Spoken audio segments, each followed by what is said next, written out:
Whole sports all plays. Whole sports all plays. Whole sports all plays.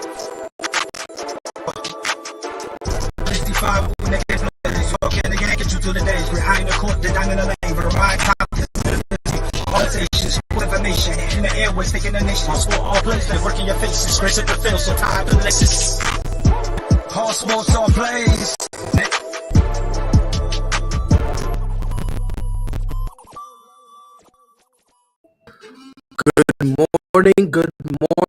Good morning. It is June 21st. Welcome to ASAP in the Morning. It is your boy Pride. I'm joined by Dustin and Jonathan. Dustin, how you feeling today, my guy? Tired, but happy to be here with you, Pride. I'm glad you were able to make some time for me. I appreciate it. Jonathan, how you doing this morning? Hey, good morning. What's up, fellas? I'm doing great. Glad to be back on. Yes, sir. Yes, sir. Yes, sir.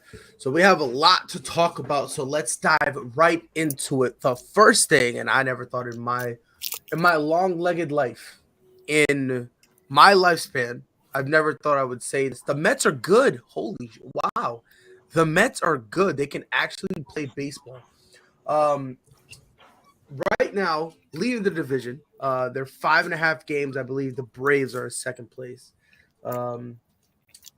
Here's a question I want to pose to you, because there's been multiple times where we've seen a team, they get off to a hot start, people start to believe in them, and then all of a sudden they fall apart. Dustin, let me start with you. Right now, the Mets and they've played quality teams. They played a lot of teams over 500, if that matters to you at all. 45-24. Dustin, is this Mets team legit? They are legit for two reasons. Reason number one is they have a competent manager in Buck Showalter who knows exactly what he's doing. And if you remember back when he was in Baltimore, he made Baltimore relevant. It was the last time the Baltimore Orioles were in the playoffs. It was the last time they were consistently competing for that AL East title, and that's when they had Buck Showalter there. So Buck Showalter obviously knows what he's doing. The other reason why they are legit, they are 45-24 without Jacob deGrom, and with Max Scherzer also missing 4 or 5 starts. Mm-hmm. You add both of those guys into the mix, they're going to be competing with the Yankees for the best record in baseball. Because Max Scherzer and Jacob deGrom are 2 of the top 4 starters in Major League Baseball, and those 2 were supposed to anchor the staff this year. And here, Jacob deGrom's not going to pitch all year. Max Scherzer already missed some time this year, and now they traded for a guy named Chris Bassett from Oakland that not a lot of people know about. Well, guess what? People know who this guy is now because he's having a phenomenal year with the Mets, and it's starting to show people why he was overlooked in Oakland. And this is exactly what the Mets wanted. They wanted to rebuild the pitching staff that they had back in 2015 when they made the World Series with Matt Harvey and Noah Syndergaard and the younger deGrom back then, and they finally have that type of pitching rotation again. And it's very interesting that you said, because I think that is a linchpin. The fact that they're playing very great baseball, but you have Max Scherzer, who I think tomorrow or the day after he's going to be in Double-A starting his rehab assignment. So he's on the way back. Jonathan, do you agree with Dustin? Do you think the Mets are legit, or do you still have some concerns regarding this team? The Mets are laughing stocks no more. This team is legit. This team has, been just amazing. And now they're suddenly fun to watch. Stat Guy took all the words out of my mouth. They're doing this without 2 of their best pitchers in the top of their rotation, which is amazing. So you add them back to the starting rotation, and they're even better than what they already were. And we're seeing the amazing year that Chris Bassett is having. I mean, he's looked phenomenal. He has really come on a long way with this Mets club. And then Buck Showalter, you can't say enough about him, how he has changed the culture and, has brought some life to that clubhouse. Now this team has new energy. They're just a better overall club. And the Mets have every reason to be optimistic. Yeah. And two more pitchers that are overlooked in this rotation is Don't still Carlos Carrasco, who had to battle with cancer for several years, and all of a sudden he's sitting at 8-2 right now. Damn. 8-2 with a 3.9 ERA, and then I knew it. I knew you were gonna say him. And then Taijuan Walker, a top 10 prospect in Major League Baseball 7 years ago that broke out with the Seattle Mariners, injures his shoulder several times, kind of fell off the map, and here he is at 5-2 with a 2.88 ERA. And for me, for Walker, what the reason for me though, the Walker is to me the more impressive one is because when you see a guy like Taijuan Walker, who was a great prospect, broke out, like you say, he broke out with Seattle, and the only reason he fell off was because of the injuries. You see that guy desperate to try to force himself to reclaim that reputation he once had. He's not doing that. He's just going out there and is like, hey, yo, if you need just 6 innings from me, I'll give you 6 and I'll leave and I won't complain at all. I won't yell, I won't kick, I won't scream, nothing. And that's something about this entire pitching staff. They all know themselves. And I think that's something that's very important. You don't see guys trying to do, and the same thing offensively as well. Like, everyone pretty much does what they're supposed to do. You really only have, in terms of superstar bats, you have 2 in Francisco Lindor and Pete Alonso. And then everyone else, they understand, hey, look, we're good bats too. You know what I mean? All we really want to do is just get on base, go base. They're basically playing smart baseball. They're doing the opposite of what the Yankees did last year, where the Yankees just wanted to hit home runs every at bat. Here, they're like, they're Sterling Martes of the world, your Jeff McNeil's of the world. Look, just get on base. That's it. Just get on base. And you too, the Francisco Lindor, just get on base. Then we'll get into Pete Alonso of the world. We'll get the heavy hitters to bring you guys in. Ronald, how are you doing today, my guy? Hey, how you been, my guy? I've been good. I was on a sabbatical. I had a whole midlife crisis like I'm Kyrie. I shaved my head. Okay. So I'm on a midlife crisis, bro. I'm on an entire midlife crisis right now, my guy. We're gonna have to keep you lifted up, brother, man. Your precious, beautiful hair is all gone. I know. Give it 3 months. You're gonna be telling me to cut it again. But honestly, likewise, Ron. It's great to see you, brother. But I mean, for me, I think the Mets are legit. Now, I'm not gonna go as far and say that New York is now Mets City. I'm not gonna go that far. I think the Mets still have some work to do. But I do think that if you were to sit here and say that the Mets, in my opinion, the Mets should be one of the favorites to make the World Series. I don't think me saying that is anything too crazy, especially considering how great they are. You still got Max Scherzer on the way. And again, when Max Scherzer was playing, or when he was pitching for this team, he was still dominating. So you got help on the way. Your offense is clicking like effortlessly. Same thing with your pitching. I can't remember which one of you guys said it, but Buck Showalter is having complete control of this club, making sure nothing goes making sure nothing goes wrong.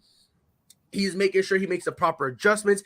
Every time he puts a pitcher out there, he understands what their strength and what their weaknesses are, which is very hard to do when you're with a new team for the first time. You don't really, sometimes it's not really easy to do that stuff. He's able to know what they're good at, what they're best at. And he basically goes, okay, I know after 7 innings, you're not going to be good, but I know you can give me 8. I know the look in your eye. If you give up a home run and you look defeated, no matter what inning it is, that means it's time for you to get out. And Buck Showalter doing that, I honestly think that's one of the major keys for this Mets team. The fact that you got a guy, Buck Showalter, who can just be plugged into any team and within months, all of a sudden know the guys to the point that he knows when to take them out. He knows when to leave them in. There's a lot of guys like he doesn't do what Tampa Bay did a couple years ago when they lost the World Series because they're overly relying on analytics. Buck Showalter doesn't do that. He walks up to you, looks you in your eye, and goes, "How you feeling?" And he knows if you're lying. If you go, "I'm good," he'll go, "All right." head over to the dugout, and he calls for help out of the bullpen, which is very, very impressive. Another team I want to get into. And the other scary part about the Mets too is what people don't realize. Francisco Lindor, before he came to New York, was a 312 hitter. Mm-hmm. He hit a 227 last year, and he's hitting a 243 this year. Mm-hmm. They have yet to get the Francisco Lindor that they were expecting, and all of a sudden, if he starts to come around and start to give you the Francisco Lindor that everyone expected, you pair him with Pete Alonso in the middle of that lineup. Then you got Jeff McNeil, who's hitting a 323. You have Starling Marte, who's hitting a 290. Matt Canada and all those pieces. The Mets all of a sudden become a team that has no holes. And honestly, and the holes that they have now, frankly, is just something that you just need Lindor to snap out of it. That's it. So it's not like you had to go make a move. It's just letting him get out of this rut. Because every great player gets in a rut. As soon as he gets out of this rut, it's gonna be very fun to watch this team. It's gonna be very difficult to beat this Mets team because they have the complete package to win it all. They really do. They really do. So it's gonna be honestly, like this is one team I've been keeping my eye on because, like I said, I believe in them. I believe in the. Now, I don't think they're winning it this year, but they I would do beat think my Dodgers in a 7-game series easily. You said what? They would beat my Dodgers in a 7-game series easily. I don't know about that. I think so. Maybe. Well, with Max Scherzer coming back, Well, you have to look at the Mets situation too, knowing that they don't have Jake DeGrom. If they get those guys back, you can bet they're going to trade for a frontline starter to replace DeGrom for the playoff run. Oh yeah. So now then that brings into the question. Let's just say I'm trying to think of a team, for example, they could take. Let's just say they go and get Oakland's other pitcher, Frankie Montas, who's the only pitcher left in Oakland. Let's just say they plug Frankie Montas away from Oakland and pair him back with Bassett, and then all of a sudden DeGrom comes back next year because Montas still has 1 year left on his contract. Your rotation is going to be Jacob DeGrom, Max Scherzer, Frankie Montas, Chris Bassett, Taijuan Walker, and Carlos Carrasco. Name one team that would be able to beat them in the 7-game series when literally their top 4 guys are 15-plus game winners and the other 2 guys are going to give you 12 to 13 wins. I don't know a team that can, counter that. Offensively, I know a couple teams who can. Offensively, but I'm talking. But the problem is pitching is always going to win in the playoffs. Yeah, because that's the thing. Like the teams that I'm thinking about offensively that could match it, the pitching is suspect right now. And we so know that's come playoff time, pitching is always going to win in the playoffs, and that's why if you get those 6 leading your rotation come the playoffs. Right. So that's kind of why for me, like offensively, I do see something. Now I'm not saying that the teams I'm thinking about are going to put up 15 on the Mets. That's not what I'm saying. But I think like 4 to 5. But then, like I said, the teams that I'm thinking of, they'll give up 5 to 6 because their pitching isn't that great either. So in a 7, wow. I hope they get Frankie Montas now. I'm kind of hoping that. Because I feel bad for the Mets. The Mets have been a laughingstock for a while. They've been horrible. It was always horrible decisions from management. And now all of a sudden they know what they're doing. Yeah, and we want to talk about the Mets pitching as like overall and how good the Mets pitching is. As a team, the Mets are hitting a 261, which is tied for first in baseball. Mm-hmm. What a time to be alive. If you're the real deal right now. Yep. If you're a Mets fan, this is what you were waiting for. Another team I want to talk about that, in my opinion, I've been very disappointed in. And that's the Toronto Blue Jays. A lot of people thought, me included, that this Toronto Blue Jays team, I thought they would have been the first team to 50 wins. I had high expectations for this team. I thought they were going to win the AL East. I thought they were going to be where the Yankees are now. And I know a lot of people felt that way. So, Jonathan, let me start with you. For the people who thought like me, because I'm not sure if you felt the same way or not, but just in case, for the people who thought like me, is it fair to say that we put a little too much stock in the Blue Jays hype or what we justified at the time? And is it possible that the Toronto Blue Jays aren't as great as a team as everyone hopes they could be? I mean, it's always that one team that we look at before the regular season gets started. And it's always that one team that we're pulling for because we see the makeup of that team. We see how they're constructed. We see how they're built. We see the hitters that they have. We see that they have a generational talent in Vladdy Jr., a guy who I hyped up early in the season because he was off to a tear. Remember, he was on an offensive tear and he was putting up ridiculous numbers. And I even wrote an article about it, how special it was and how good the Blue Jays looked. But the Blue Jays, they went out in the offseason, they retooled, they got better. So yes, this team was favorites to possibly win the AL East because of who they have on their roster. When you look at their roster, it's not a bad roster, but it's still a young team. It's still a young team.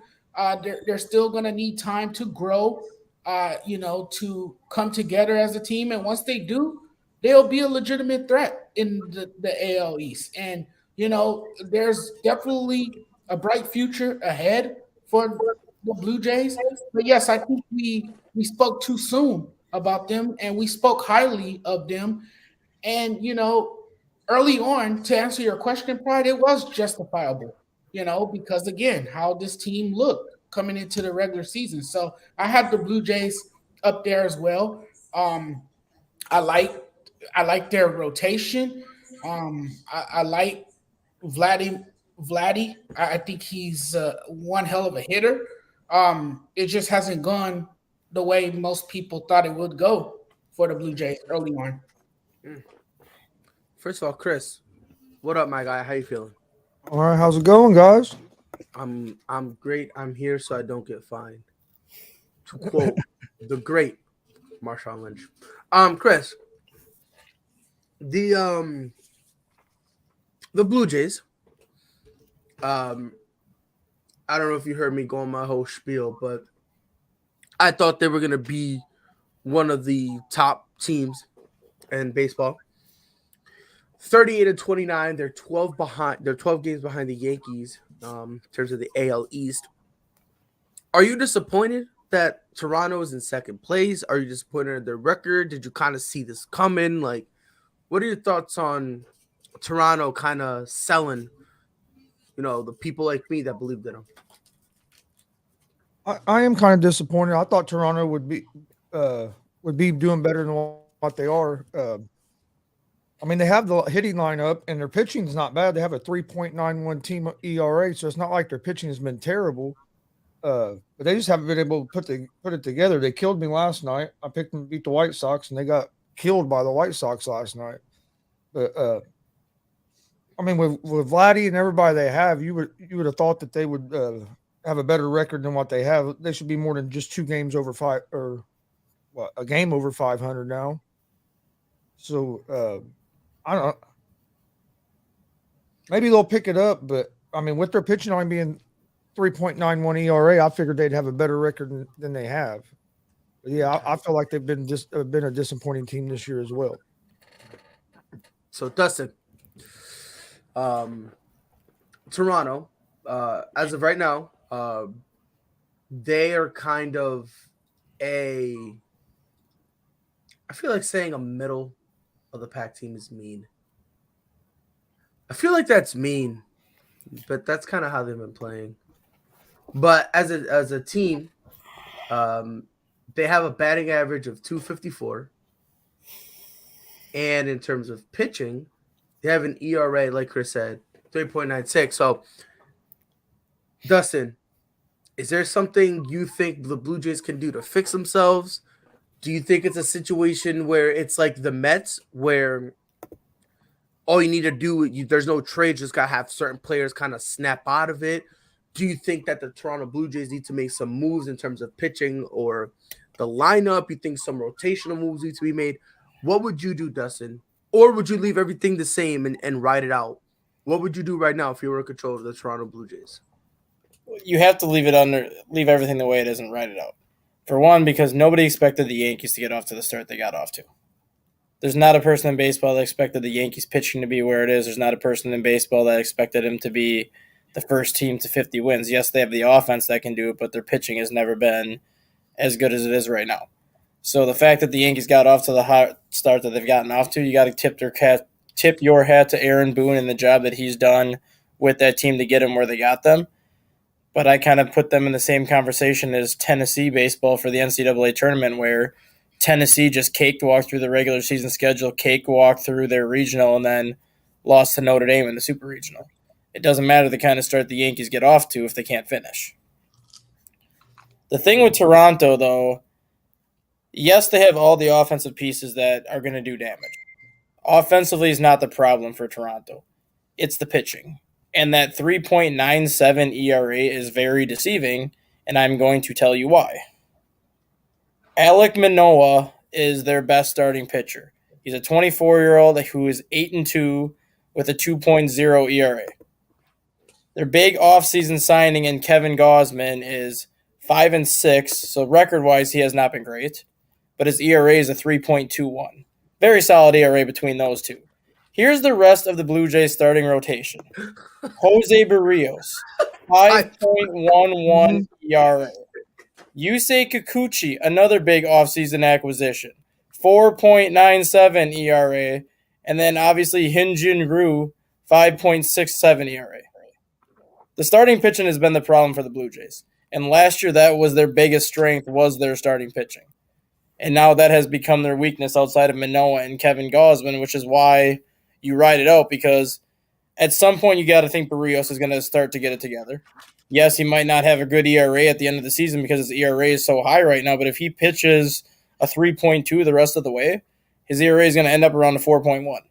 It's not great, but a 3.2 is good. If Kikuchi and Hyun-Jin Ryu pitch about a 3.5 the rest of the way, their ERA is going to be around a 4.6 at the end of the season. Again, not great, but it's the way you finish the season. If they can get to where they typically are, this Blue Jays team is going to win 90 to 95 games because of their offense. But right now, the pitching has done them no favors. It's been the bullpen that's been able to save them for the most part with that offense. But when 3 of your 5 starters have an ERA of hovering around 5, you're not doing anybody favors. And my concern with Ryu, honestly, I think he just had Tommy John. Somebody fact check me. Because I could have sworn he went on he was out. They put him, I think it was on the 15-day IL. Now I thought I saw a few days ago on Twitter that he underwent Tommy John. Yeah, he underwent Tommy John 2 days ago. Yeah. So, but it's a possibility that he ends up coming back, and then that makes him a freaking ace. Who knows? But the guy they've had filling in for him is Ross Stripling, and his ERA is a 3.28, but as a starter, it's a 4.75. Right. So again, he's filled in, and he hasn't pitched well either. So it's been the starting pitching that's really done the Blue Jays in. Yeah, and like you said, and that's honestly to me is like is a phenomenal mystery. Last year, their pitching was kind of what kept them in the game. And now, it's so bizarre that now their pitching is selling them pretty bad. And if I'm Toronto, I'm thinking about making a move. You would have to at least consider it, only because you're looking at your roster, and unfortunately, it's not doing it. Right? Ryu was out, and then the guy who replaced him is not doing any better. And the other guy that you expected to chip in the rotation, and Trevor Richards, is also on the IL. Exactly. So you got 2 of the biggest guys that you wanted to contribute. They're both hurt. Then you got Ross Stripling, who again was in to help fill the void for Ryu. He's struggling. And like you said, outside of Alex and Kevin Gausman, everyone else is kind of just selling. So if I'm them, I would heavily consider it. But that's the problem. I don't know what they could give up. They would have to give up something on the offensive end, but therein lies the problem. If your offense is clicking, why would you want to give something up from your offensive end? Because they're not going to want a bench guy. Whatever team they go for, they're going to want an everyday starter. And if we're going to go back to Frankie Montas, Dustin, like the name you threw out earlier to the A's, it's going to have to be an everyday starter who gets paid cheap. So, I don't know, man. Toronto's selling, bro. Toronto's sold. I'm not gonna say they sold because they still they sold. They're pitching. All right, how about this? Their pitching so far is selling. Is that better to say? Yeah, because they do have a couple pitchers in AAA that they can call up the season to kind of help ride the ship, especially if they need starting pitching help. And one of the guys is Adrian Hernandez, who's pitching in AAA right now. He's 4-0 with a 1.88. Well, and that's the question too. Like, before you, and honestly, I probably jumped the gun with the trade.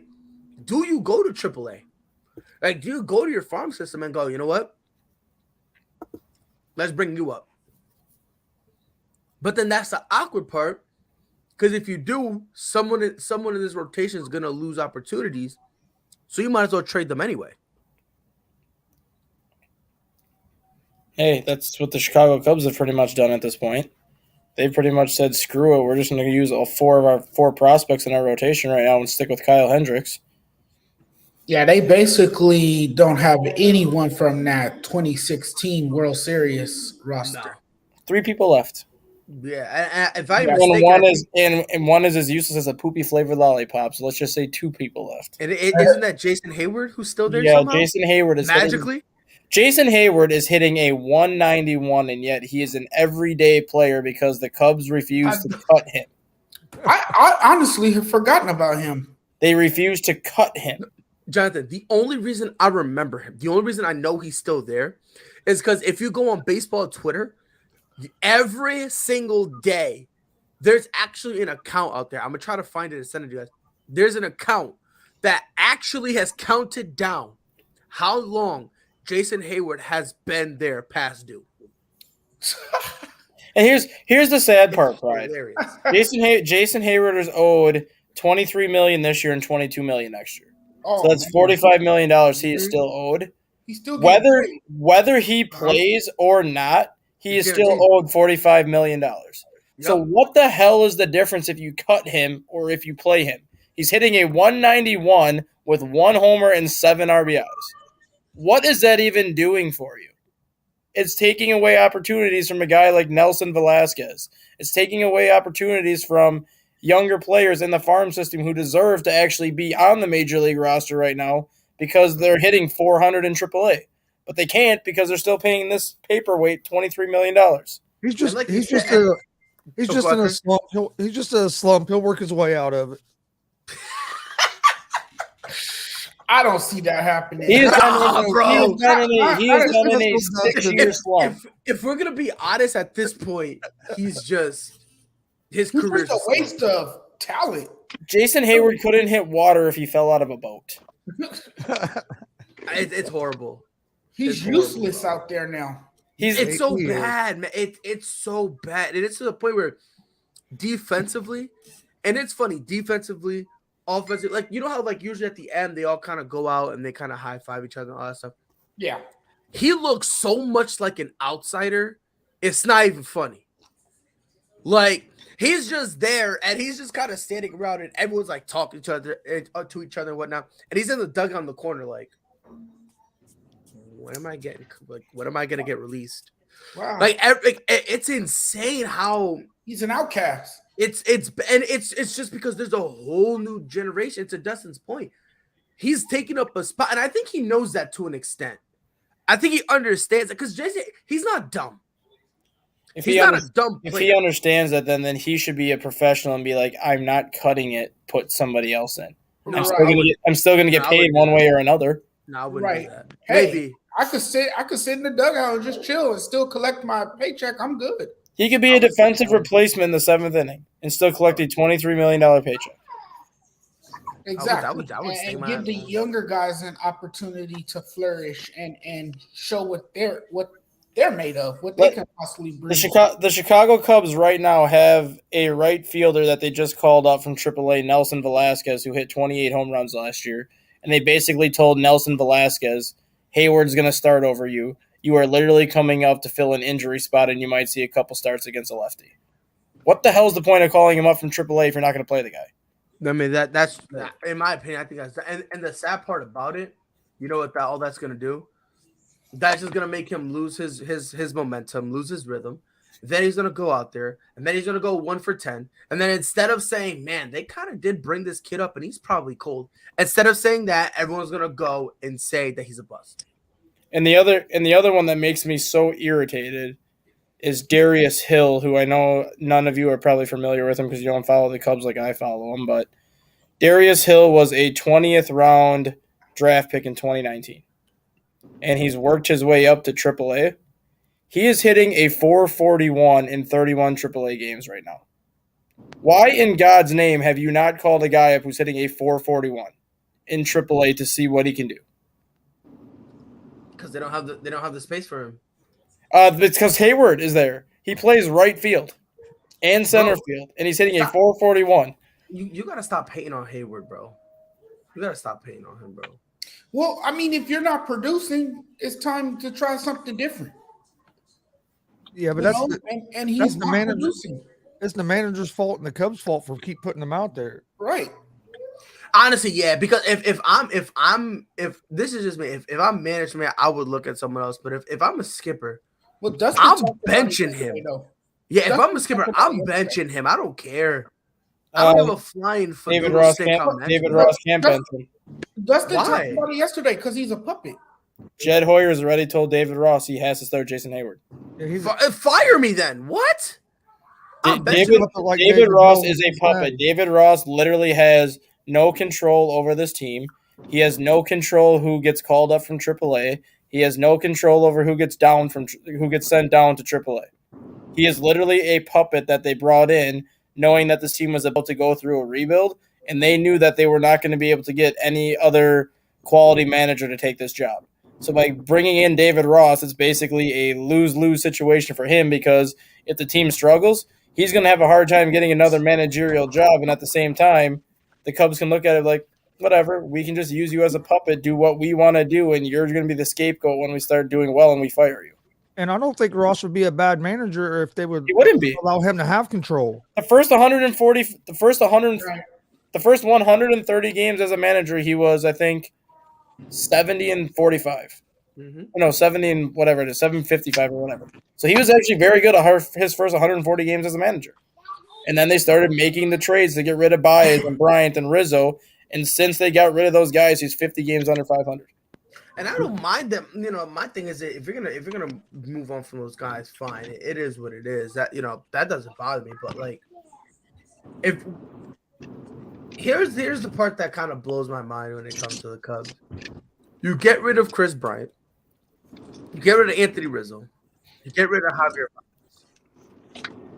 Then, with a straight face, you look at a camera and say, Jason Hayward can still contribute to this team.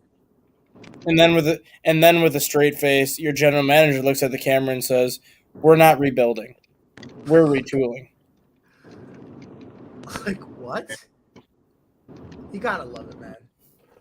You gotta love it. Hopefully they get it. Chicago sounds like a straight dumpster fire. Bro, it's insane, bro. Ron, did you call them a dumpster fire? You're putting it lightly. Bro. In terms of baseball, bro, it might be a dumpster fire in basketball pretty soon. It's a freaking landfill at Wrigley Field right now because nobody in that organization knows what the hell direction they want to go. That's insane. And you have an owner who's already made it perfectly clear to the public that he doesn't care to win. And he even admitted it when he bought the team because his dad never wanted to buy a baseball team. Why did they acquire the baseball team? Because the chairman said, win or lose, fans are going to come to this ballpark and you are going to make money. But now you're robbing the fans. They have the most expensive ticket prices in Major League Baseball. and they have the type of product they are putting on the field Yeah. because the owner knows regardless of the product, they're still going to make money. He could They're care less if they committing- win another World Series. He could care less if they ever make the playoffs again, but he's still going to make money. They're committing consumers fraud. Yep, basically. He doesn't care about anything but the money that he brings in. That's why he spent $600 million building a hotel across the street. That's why he spent another $50 million putting a Caesars Sportsbook in Wrigley Field. That's why he spent all this money building these amenities around Wrigley Field because he knows he's going to make money off of it. He doesn't care what product is on the field because he knows he's making money off of the product one way or another. Oh my God! Can you guys talk about something other than the freaking Cubs? I mean, you could leave. Damn, You could leave. Jesus! But you could leave. Shut your bald ass up. So is he All right, tanking? I'm both by choice. You have no choice. You had a choice. You just want to make the fans happy. I would have been I an mean- asshole and been like, nah, the hell with the fans. I'm saving And my hair. and that's fine. And that's fine. You want to know what else is asshole? God for giving you a patchy beard. What else? What else? Straight what up, else? that's true. That's true. All He right, is an then. asshole. Rob, what did it do, baby? How you feeling? Ooh, yeah, it feels good to be back. Now I'm just playing. What's up, y'all? How y'all feeling, man? I was letting y'all get y'all baseball talk out the way. You guys are experts and know what you're talking about. You made it sound exciting.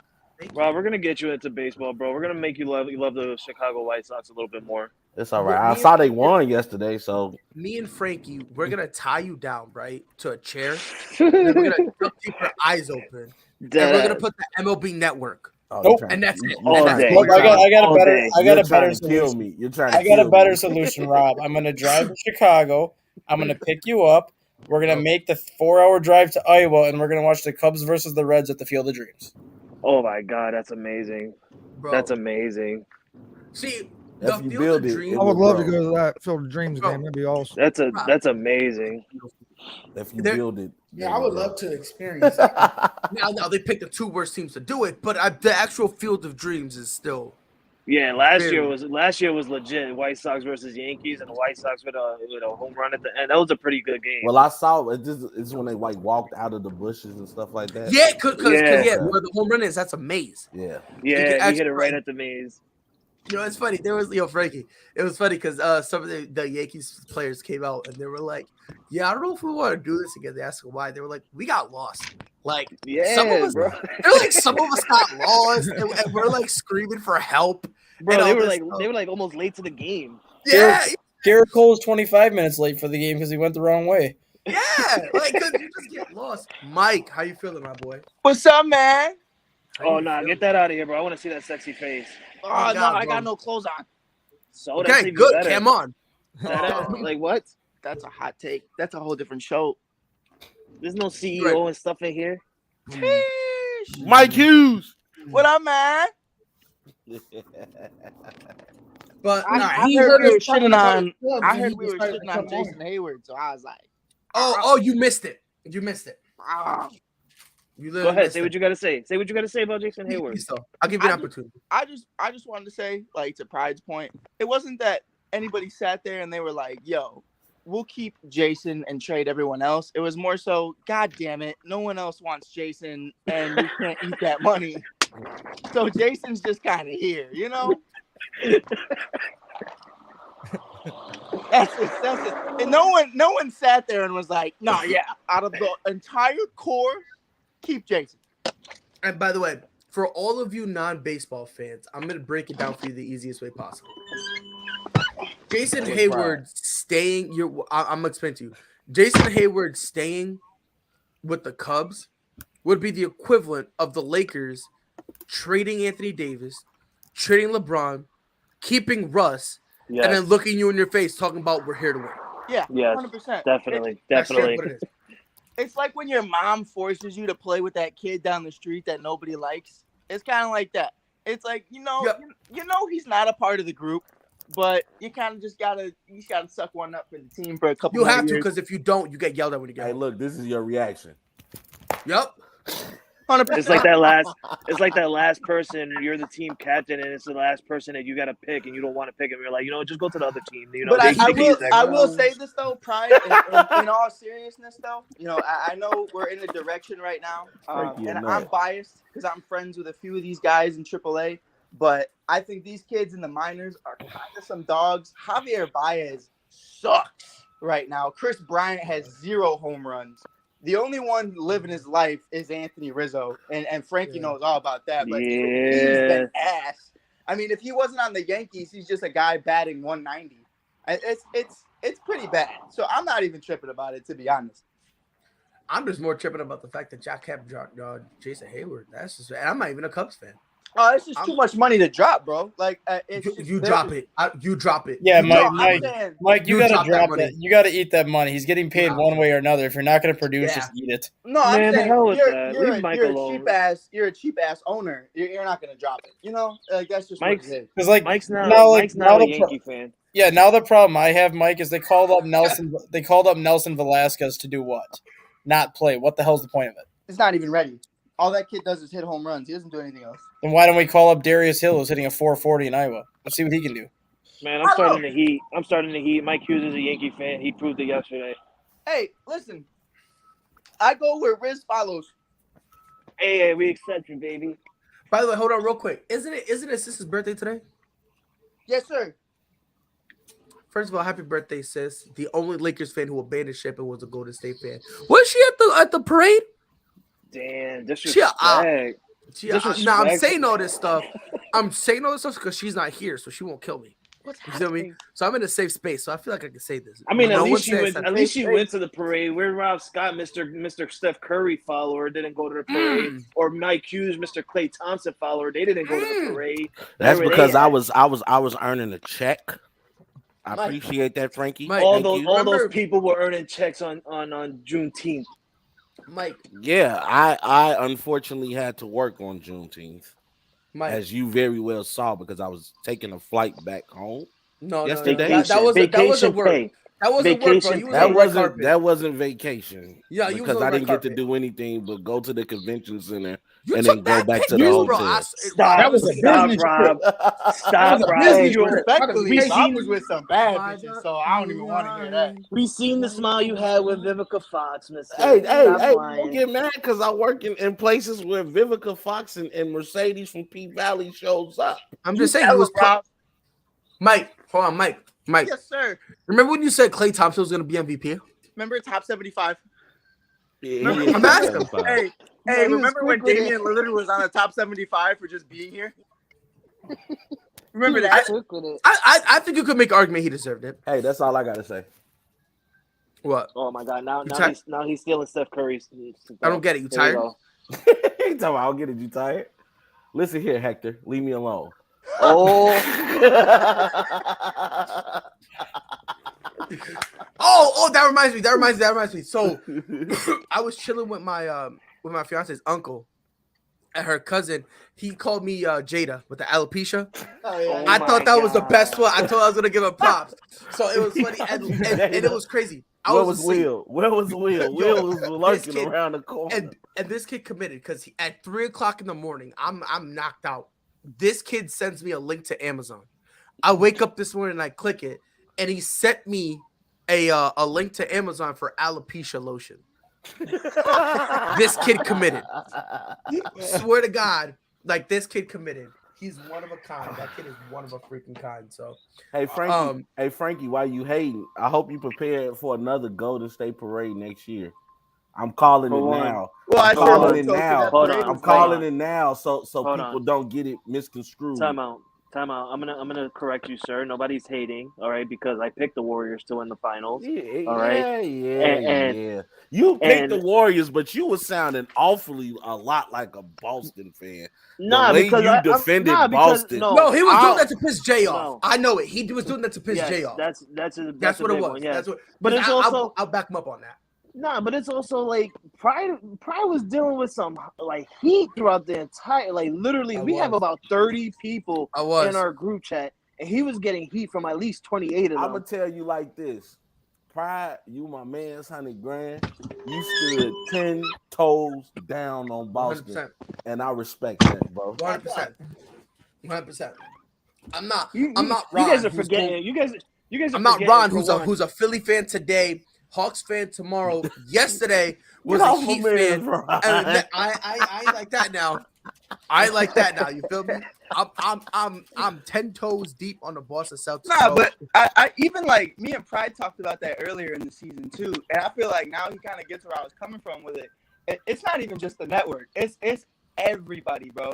If it's not somebody who belongs in the finals or quote unquote belongs in the finals, everybody's tight about it. Like when the Bulls were in first place in the first half of the season, everybody was tight. Everybody was heated. And it's like now Boston's starting to feel that, and it's like that's exactly how I thought. I was like, can't y'all just be happy? Can't y'all just be happy we're here? But nah, here comes Ron. Here comes Ron, still upset because Kobe busted AI's ass, and it's like, Facts. Facts. Come on, Talking bro. about talking about going to other teams like y'all should trade this superstar mega player when y'all should trade Joel Embiid. Bum man, let me stop. He ain't a bum, but y'all should trade Joel Embiid. I mean, honestly, I would consider it if they can't get another guard that they can believe in. Then I would consider it. I need an IT person to come No, look they at my should trade computer, bro. Joel to the Heat for Bam and Tyler Hero. Stop. Wait, hold on, wait. Like, you want to be Ron? what? You want to be Repeat that, last Ron? place in the East? What the Stop. hell? That makes no sense. Ron, repeat that. why would you even say that? He said, okay, Ron, let me just make sure. Are Everybody you giving saying Embiid now. you want them to trade Embiid, or are you saying if Embiid gets traded, that would be the best thing you can get for him? No, he said they should. No, I don't know. I feel like Joel Embiid wants to play with Jimmy Buckets. That's not what I'm saying. That's not what I said. Don't pull a Freddie, Ron. I Are feel you like that telling- would be the best. Yeah, there's no other better big man that they could get to replace Joel. Bam is not a big man. Bam's a bitch. Bam Oh, is he's soft. definitely a bitch. Bam He's is not a soft. big man. He's He's like Draymond. Bam folds when he plays against bigger and better bigs. He doesn't do good against physicality at all. Right. Because, bro, I I would- weigh more than him. What are we Yeah, talking about? they play him at 5, and he's not a 5. He's gonna cry when Because Doc every River time gets in his face. Anytime he plays a legitimate 5, Every big man outplays him. that's what I'm saying. That I've been saying this forever. Bam is not a 4. Every time people be saying, "Oh yeah, he's a top 5 center," I'm like, "All right, your list is out the window. He's not a center." You That's should like trade. put Draymond there. He'll You should dominate trade for against Rudy. people smaller than him, though. He'll dominate against people smaller. But when someone matches his size and physicality, He struggles. he struggles. Yeah, Yeah, he struggles. He's And a that's- small ball. that's been an issue for him throughout his career in the NBA. Yeah, Ron, you said small ball. Ron, you telling me you'll trade Joel Embiid for Bam and play small Yeah, ball? I wouldn't be mad at that if I was a Sixers fan. Bam, I'd be mad as hell Tyler, if I got Tyler Hero. Yeah, you would. Yeah, he would. Wow. Bro, you wait. Okay, I thought you were speaking on behalf of liking the Heat, but you're saying for a Sixers fan, trading 'cause Joel Embiid is good. Rob, hold on, Rob. Ron, let No, me see. that's not what I'm saying.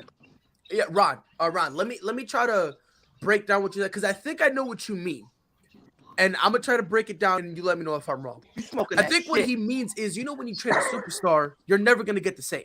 You're always gonna get like, for example, remember when the Spurs wanted to trade Kawhi Leonard? It started with Marcus Smart, Jaylen Brown, and Jason Tatum, and then they ended up with who? Cares, right? Like they ended up just having to Who? just settle. Yeah, So I feel like that's where Ron's coming from. We're like, we're not gonna be able to go get a Karl Anthony Towns. We're not gonna be able to get a Jokic. We're not gonna be able to get a top guy. And since it's a superstar, we're gonna lose. So this is really the best we would be able to get. Ron, am I in the ballpark? Exactly. Okay, I just wanted to make sure. Ron didn't even So hear you what want he said. Bam, He just so said you- it exactly. Before we continue, Dustin, I know you gotta go, my guy. That's it's good to have it. you back on. Go get some rest, my guy. get some 1 rest, p.m. bro. 1 p.m. is the game, Jonathan. 1 p.m. What time? Like Um, what? 1 p.m. Central, I believe. Hold on. Yeah, it's 2 Eastern. So Yeah, 1 p.m. And Central. so it's 10 o'clock then over here on the over West here, Coast. It's 10 o'clock by you, yep. Yeah, I just wanted to make sure because since we're all different time, you'll say 1 o'clock. Jonathan will miss the whole game, and he'll sit down at 1 Yeah, o'clock and TV on and be like, wait, what? We'll do 2 o'clock Eastern. yeah, I'm gonna watch that too. Man. All right, Dustin, be safe, my guy. All right, Dustin, have fun. Thank you. All right, big dog. Okay, but now we can get back to it. I just wanted to make sure I was clear because at first I thought Ron was crazy, but I kind of get where he's coming from because again, when you trade a superstar, it's very rare you get a superstar in return, especially if Joel Embiid says, if he comes out and says, "I want to go to Miami," Right. you're kind of screwed a little bit. I think the problem is though with like what Ron's saying is you won't get that superstar center back in return just because there's not a huge quantity of them, but you still could get a superstar in return. Like the fact is, if the Utah Jazz trade Rudy, then you can go give them Joel Embiid and get Donovan Mitchell if you wanted. You can go get someone from like Zion or something along those lines. Did you just call Rudy Gobert a superstar? Donovan Mitchell. But I said if they got rid of Rudy, then you can go up to Utah and be like, yo, we got Joel, give us Donovan. You know what I mean? Like you can get a different position level superstar. You just won't get the center position superstar. Yeah, So but do you really? I wouldn't fold for no Bam and Tyler. Tyler in Philly? No. Mike, but do you really think if they were to get Rudy, that Donovan Mitchell will want to go back and play with him because we're seeing that chemistry that they don't want to. No, he meant like if they trade Rudy elsewhere. Like for instance, if they were to trade Rudy Gobert to Chicago. Don't say that. Oh, please stop saying that because they've been blowing me with these clips, man. Like, come on, don't nobody want no Rudy. That's why I said I mean, hey, you know what? Rudy is not going to give you a lot of points, but he's going to be a solid rim protector. Rudy's trash. Hey, he is trash. I'm not going to lie, he is. But Rob, why you even care? Rob, he'll give you a few. Because I still love the Bulls. I stopped caring about what you think a long time ago. Like when it comes to Frankie thoughts, I'm like The Rock. It's like who matters? It doesn't matter what Frankie thinks. You're gonna hear it. You wanna know why? Because you're making no sense. You're over here already. The season just ended. And you're already saying that the Golden State Warriors are gonna win the championship next year. They are gonna win the championship again. Okay, that don't mean I don't care about the sanity of my team right now. Okay, stop screaming in the mic. You sound like Freddie and Jay at the same time. So now you're saying the Warriors, the season just ended, but the Warriors are going to win the championship next year. But you're upset because the Bulls can't get Rudy Gobert. Yeah, I don't want to see Rudy in Chicago. I don't want to see Gobert and I don't want to see Gobert in the Shy.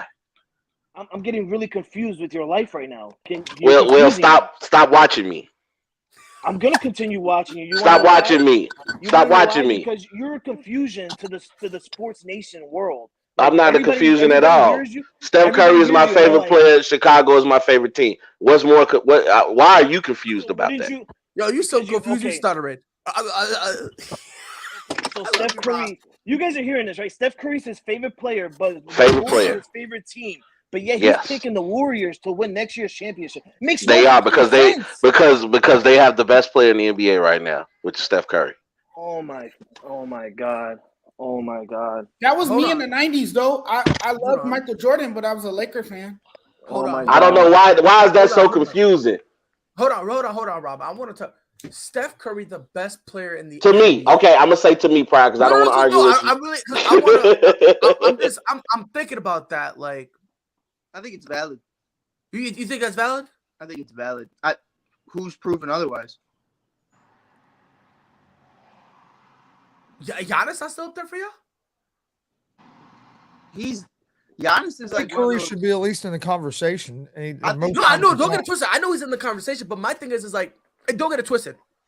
He had a phenomenal playoffs, but like, I'm just looking at what Steph was able to do against the Celtics is what Giannis, KD, and even a little bit of Jimmy couldn't do.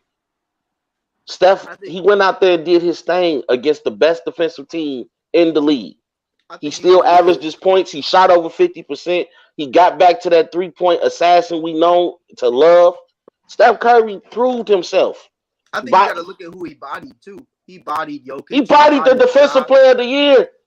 He bodied Jason Tatum. He bodied Luka Doncic. He bodied all those. And I even look at it, you could say the same for Tatum, too. That's why I have Tatum sniffing in the top 10 right now, is because you bodied KD. You bodied Jimmy. You bodied all these dogs to get to the finals. Hold on, Mike, to even add to what you said, not only did Jason Tatum body KD, he stopped him from scoring.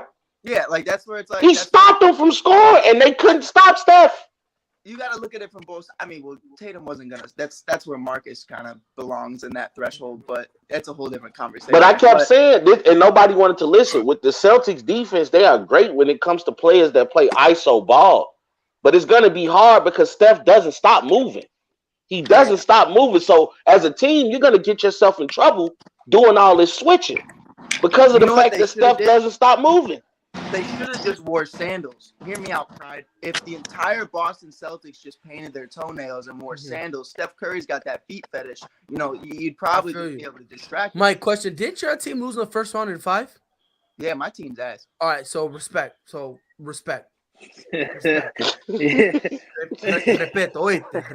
porque I was just giving the. I like it as slander. No, because you're doing what Rob is doing. You do what Rob is doing. I just gave Jason Tatum love. But then what'd you do after that? What? Oh yeah, they painted their toenails. That's not what we're doing. I didn't do nothing. This is not a situation where you can give us a compliment and then you get an insult in return. That you it was more of a shot at Steph Curry than anything. But it is what it is. Cook. All right, Aisha can't cook. What are we talking about?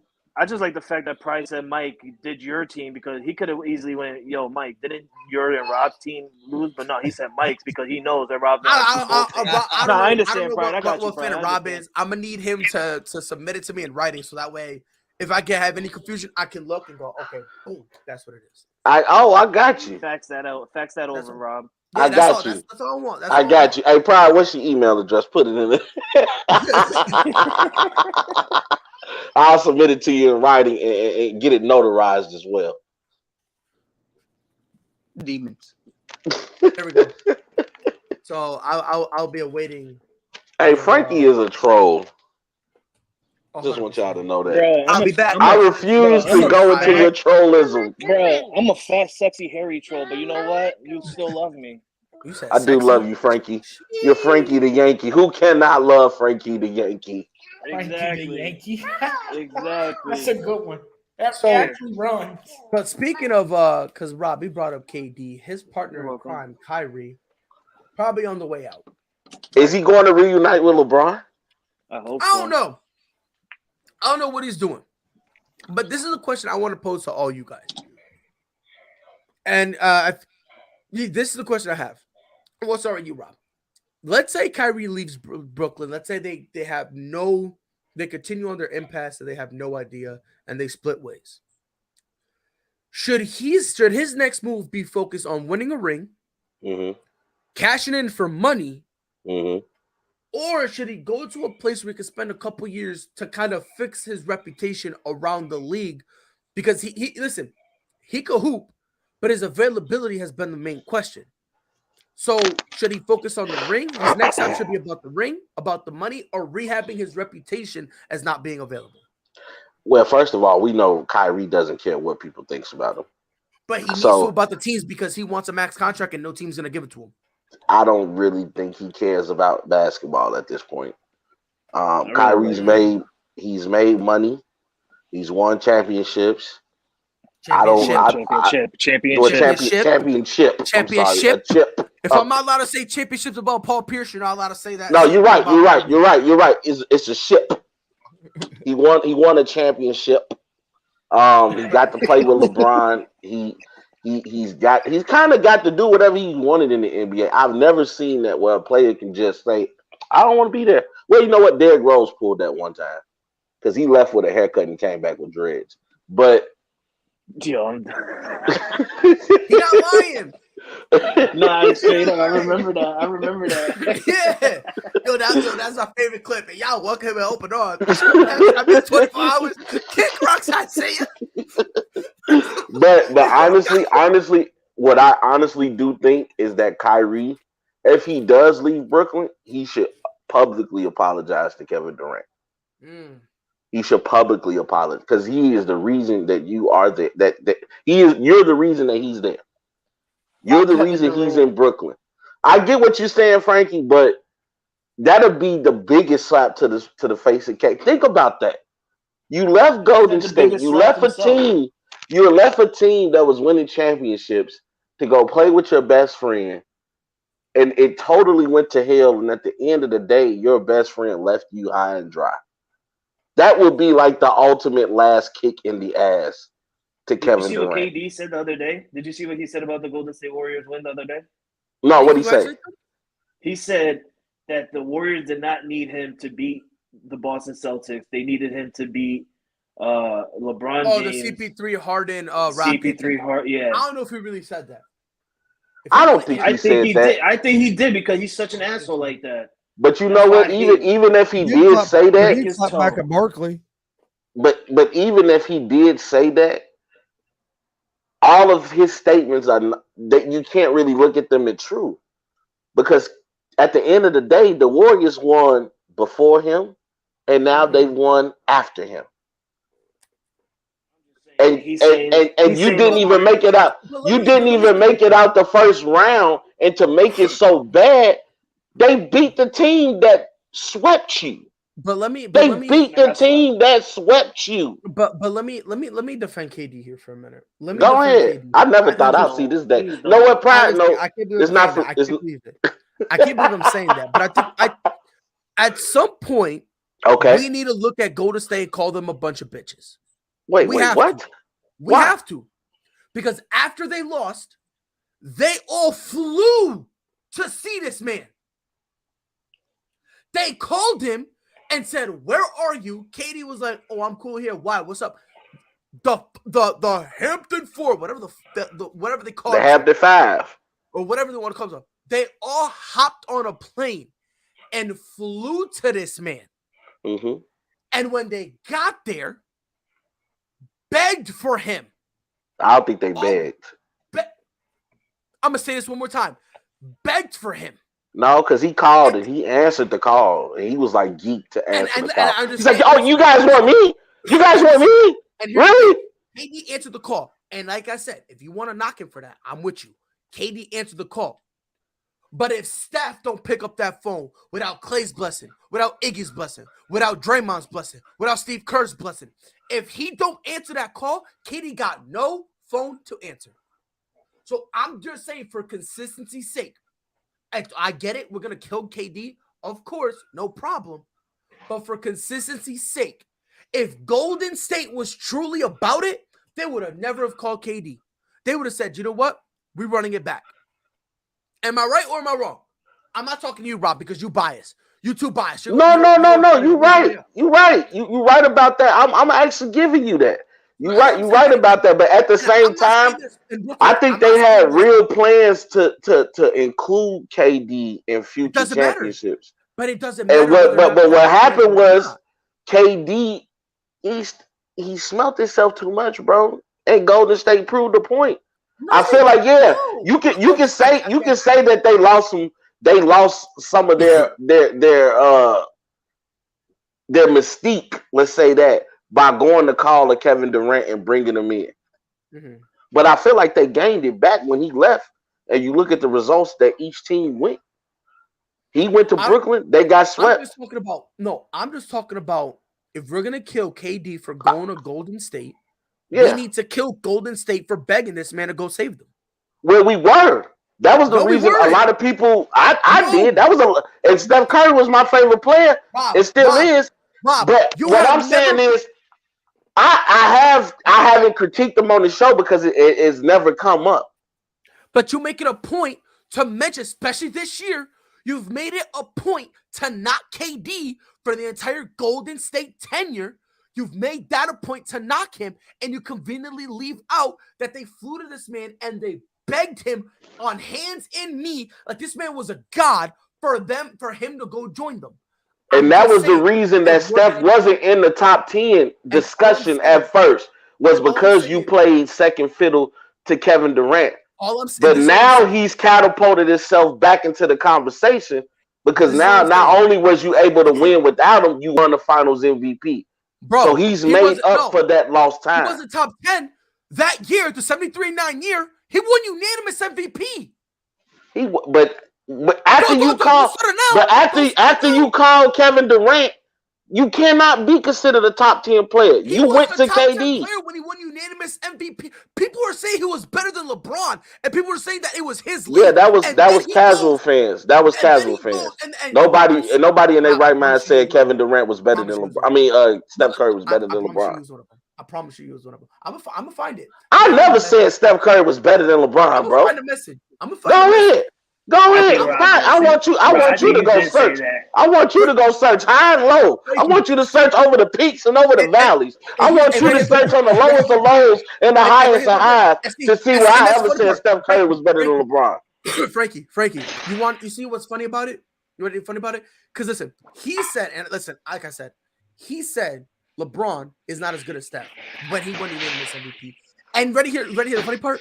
He's telling me. When did I say that? Hold on, sir. He's telling me look at the highest of valleys or the highest of hills and lowest of valleys. But you ready to hear the funny part? That's not where he said it. He said it right here in the middle. Want to know why? Because that opinion is mid. That's where he said it. So when did I say that Steph Curry was better than LeBron? I don't want to hear it. When did I say Steph Curry was better than LeBron?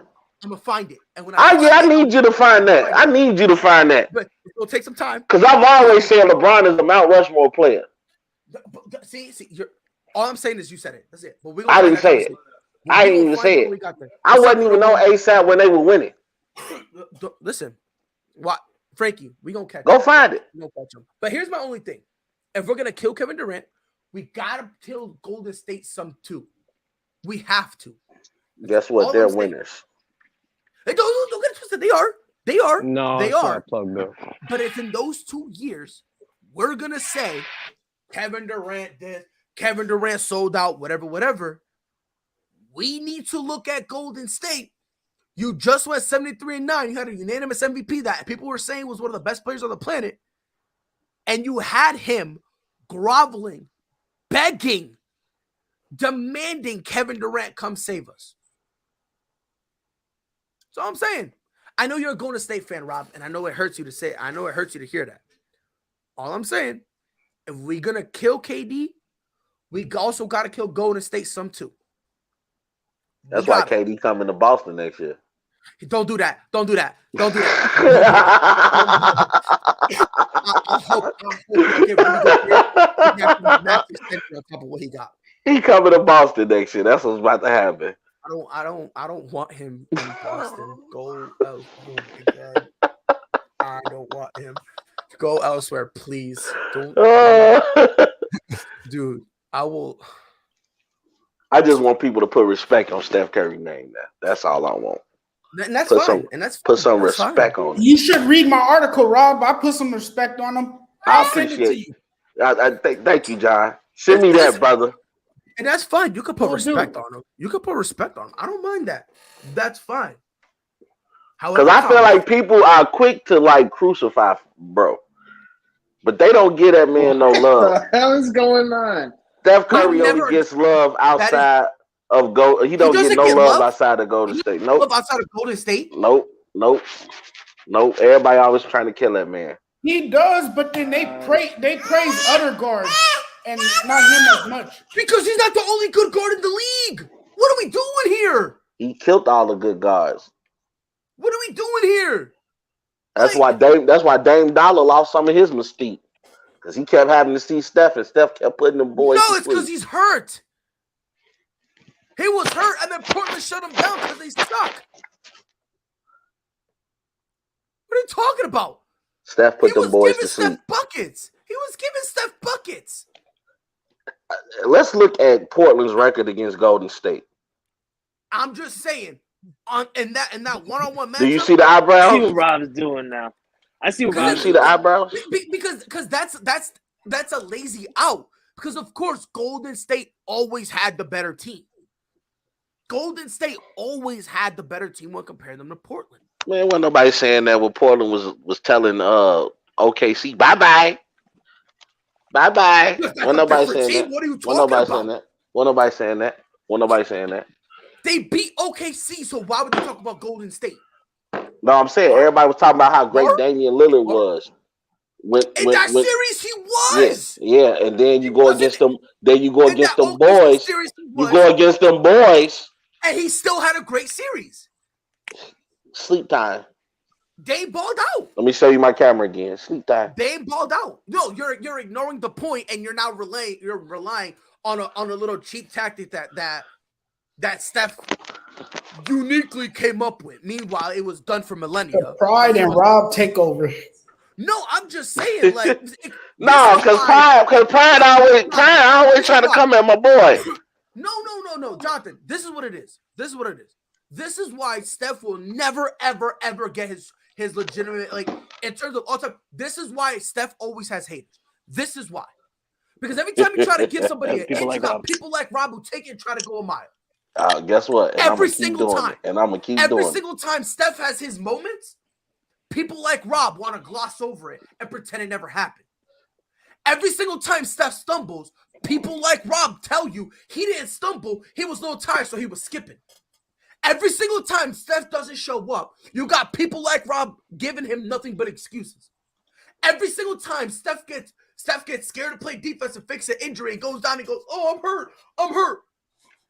People like Rob say he really was hurt. But then if Luka Doncic did it, John Morant did it, anybody else in the league did it, we're killing their name. But because it's Steph, people like him are going to defend him. This is why Steph will never, ever, ever, ever, ever get the legitimate respect he deserves. Because every single time people give him an inch, people like Rob take it and try to run a mile. Hey, and Pride. for him, they get tired after half a kilometer. So Hey, Pride. Hey, Pride. Top 10 all time. Top 10 all time. I can't. Steph Curry, top 10 all time. Steph can't even count to 10. Aisha can't cook because she doesn't know how to count to 10. She can't usually 10 ingredients out. Aisha don't know what to do with it. He had a T-shirt that said Aisha can cook, and on the back of it he said, "So can I." And that's fine. While he wearing that shirt, and Frankie, real quick, and it's funny because while he wearing that shirt, guess what? He eating takeout. So what are we talking about? It's funny. It's funny that Rob. It's funny that Rob says top 10 now, but a few minutes ago he's saying best in the NBA and stuff like that. He is top 10 now. He's top 10 of all time. But I'm not. That's two different conversations. Rob, just because somebody is best in the NBA at the time doesn't mean that. Come on, bro. Yeah, that was a weak argument. I'm not gonna knock you though, because since they won the championship, you have been calling Steph Curry a top 10. But don't say he's the best and now call him a top 10. Choose either or. Is he the best or is he a top 10? I said he's the best player in the NBA today. What does that have to do with top 10 all time? Today, all time. Two different arguments, my boy. This is all I'm saying, bro. This is why Steph. He solidified his status as a top 10 player, I would say. All time. After winning his fourth championship and finally winning the finals MVP.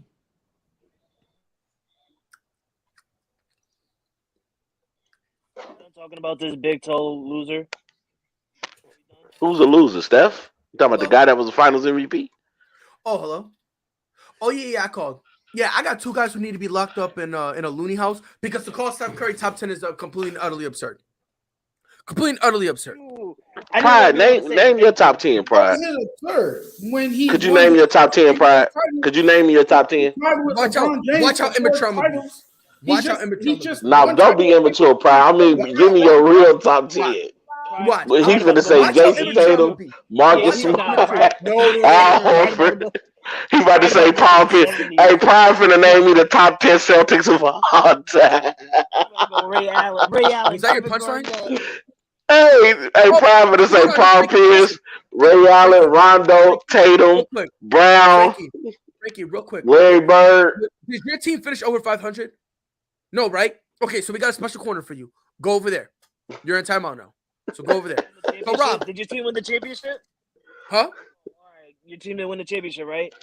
No, we didn't. We didn't. Go put on that biggest loser cap. You know what? When Pride and Frankie argue is funny because it's like they'll be working together and then something just clicks. And they're like, you know what? I remember I don't like you. Like, it's like no, because Frankie be flip-flopping. First he was on my side and now he's trying to make jokes like, Lord. See? No, this is the thing, Pride. And you know this. I was riding the Celtics throughout the whole playoff because for one, I was happy when they swept KD. That was the greatest moment of my life. Yeah. You hated KD. That was the great. Then you guys beat the defending champions. That was one of the greatest because I don't want to see the Milwaukee Bucks go back at it. Yep. Then you guys took out the Miami hot garbage team that I knew wasn't going to make it because that team is just hot garbage. But then I told you when you guys made it to the final, I was going to switch to the West. I'm a Western guy because of my Lakers. I was going to switch. You kept it a buck. You did say, and Rob, I can back Frankie up with this. I can't. No, I know he said that. He said he's been saying that. He said it multiple times. He been saying that. See, I'm not like Frankie. I listened to him when he talked, so I understood what he was saying when he said what he said. Because Frankie act like he never heard me say Steph Curry was my favorite player. Like all of a sudden he forgot and had complete amnesia. See, you can't say we. Thank you. And this is where Rob gets me this is where he confuses. Like, guess Rob, what, Pride? I know you. Guess are what, a Pride? Curry guy. You can't. I'm just saying. Guess what, Pride? You know what Rob's 2 cents. Rob's 2 cents is not on the ASAP Sports Network, right? I understand that. You're right. But yet, when I talk to people, I say we as a network, right? Because you're part of the network. Just because you're showing, I only show up on one show or two shows at a time. You're still a part of the network. So it doesn't matter. You don't have to have your own show to be a part of the network. Hey, guess what? If my favorite player plays on that team, then guess what? We're part of that team. It's a we.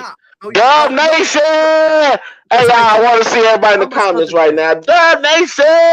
Thank you. I'm a Celtics fan, right? I'm a Celtics fan. And LeBron James is my favorite player in the league. I love LeBron.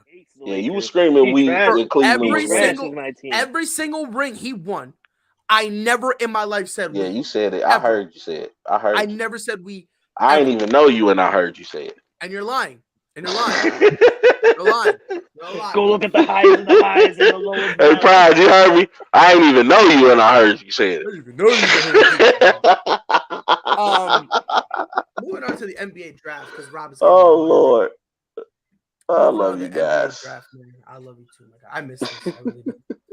I miss this, bro. Just Jesus. So the draft, it kicks off Thursday, right? Somebody fact check me. Yeah, Thursday. I think it's Thursday, right? I'm pretty sure. So don't care about the draft because it is on Thursday. It's on Thursday, right? Okay. Yes. So the top 10 goes as this: the Orlando Magic, Oklahoma City Thunder, Houston Rockets, Sacramento Kings, Detroit Pistons, the Indiana Pacers, I almost said Toronto Raptors. I'm dumb. Portland Trailblazers, New Orleans Pelicans, San Antonio Spurs, Washington Wizards rounds out the top 10. 1, 2, and 3. Right now, it looks like it's going to be Paolo Banchero, Chet Holmgren, and Jabari Smith. What order it would be in, who knows? Chris, who do you think is going to be? I got to go. I want to say my piece real quick. Oh, go ahead. Jabari Parker should go number 1, but I have a feeling that Orlando, they're going to go with the trendy pick and pick Chet Holmgren. Mm-hmm. You know, I just think because of his physical abilities and the fact that he played for Gonzaga, they're going to obviously go with him first. They really should go with Jabari Smith, though. And the reason I say that is because he's the shooter that they need. They need a shooter on that Orlando team. Yeah, but Chet Holmgren's a good shooter. He is. Or are you kind of thinking that Jabari Smith is a good shooter and he kind of does have a little more of the better body? Right. Okay. Yeah. So that's why I think they should go with him number 1, but I think they're going to go with Chet Holmgren. And then number 2, the Thunder are probably going to go with Jabari Smith. Okay. If he's available. Okay, cool.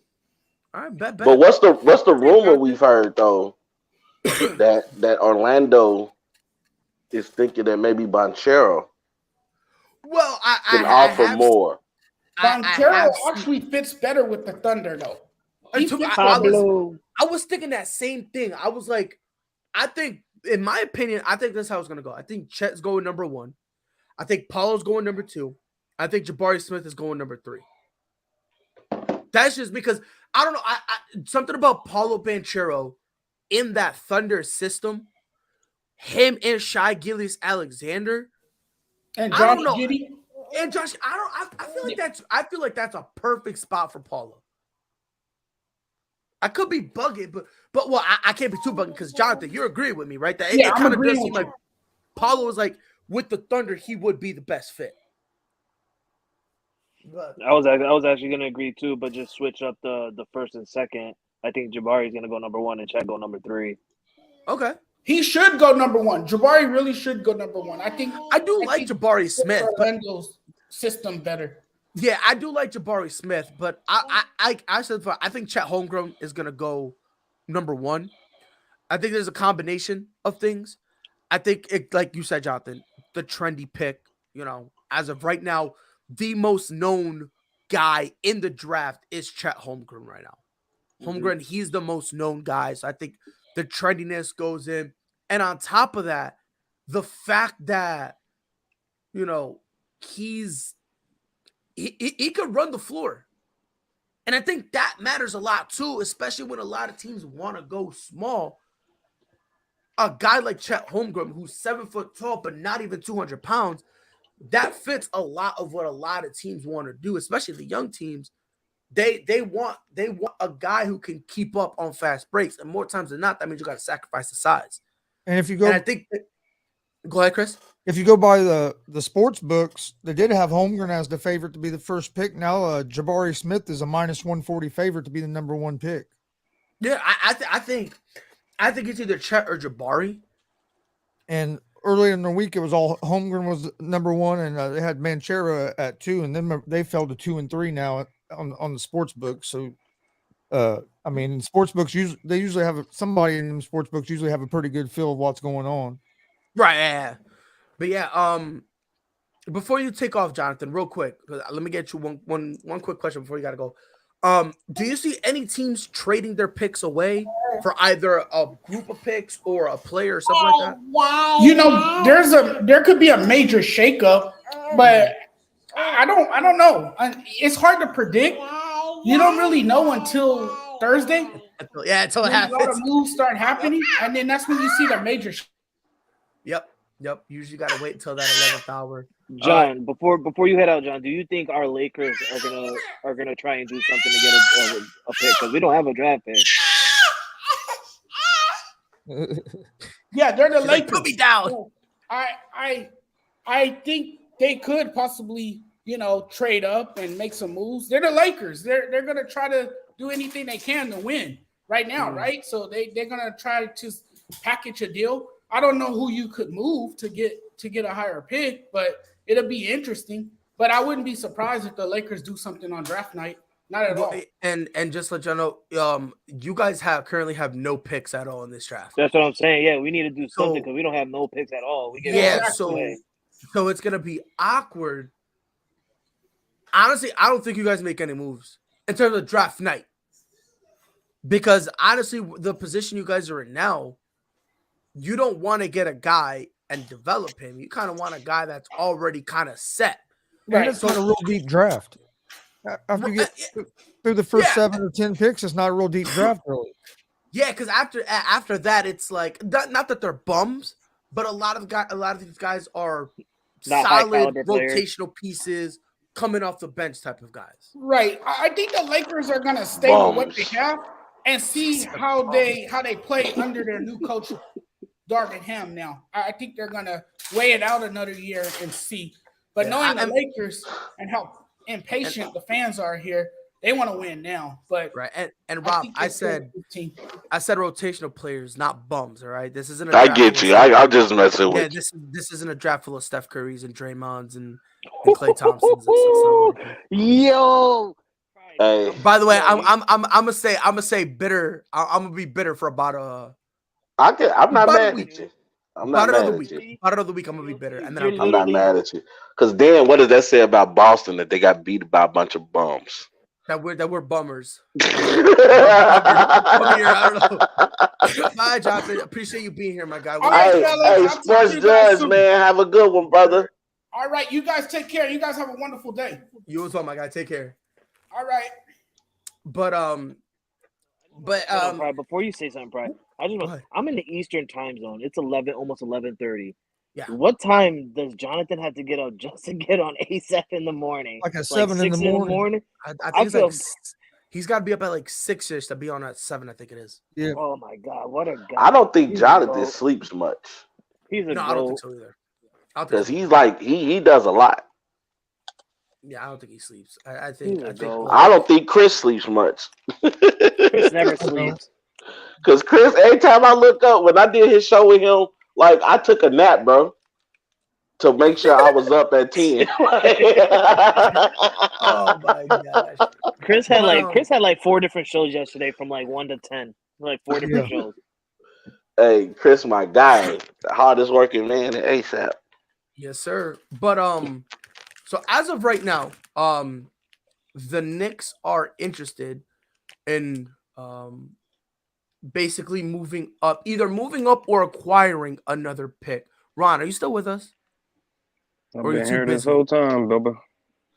Bro, you've been moving around. I thought you were too busy. I'm sorry, Ron. That boy Rob be working, boy. You and Rob been going at it. Y'all been hilarious. Because Rob be pissing That's me Pride, man. I thought me and Pride was friends. I was telling people like, man, I met this dude from Connecticut. Even though Connecticut sucks, he lives in South Carolina now. I'm like, his name is Pride. He has a great show called Prideful Takes. He's funny. And then I get on here, and then he's just like, screw you, Rob. Like, dang, Pride. Yo, Ron, listen, me and Rob, we're either eye to eye and we completely agree on something. Yeah. Or we're polar opposites. That's it.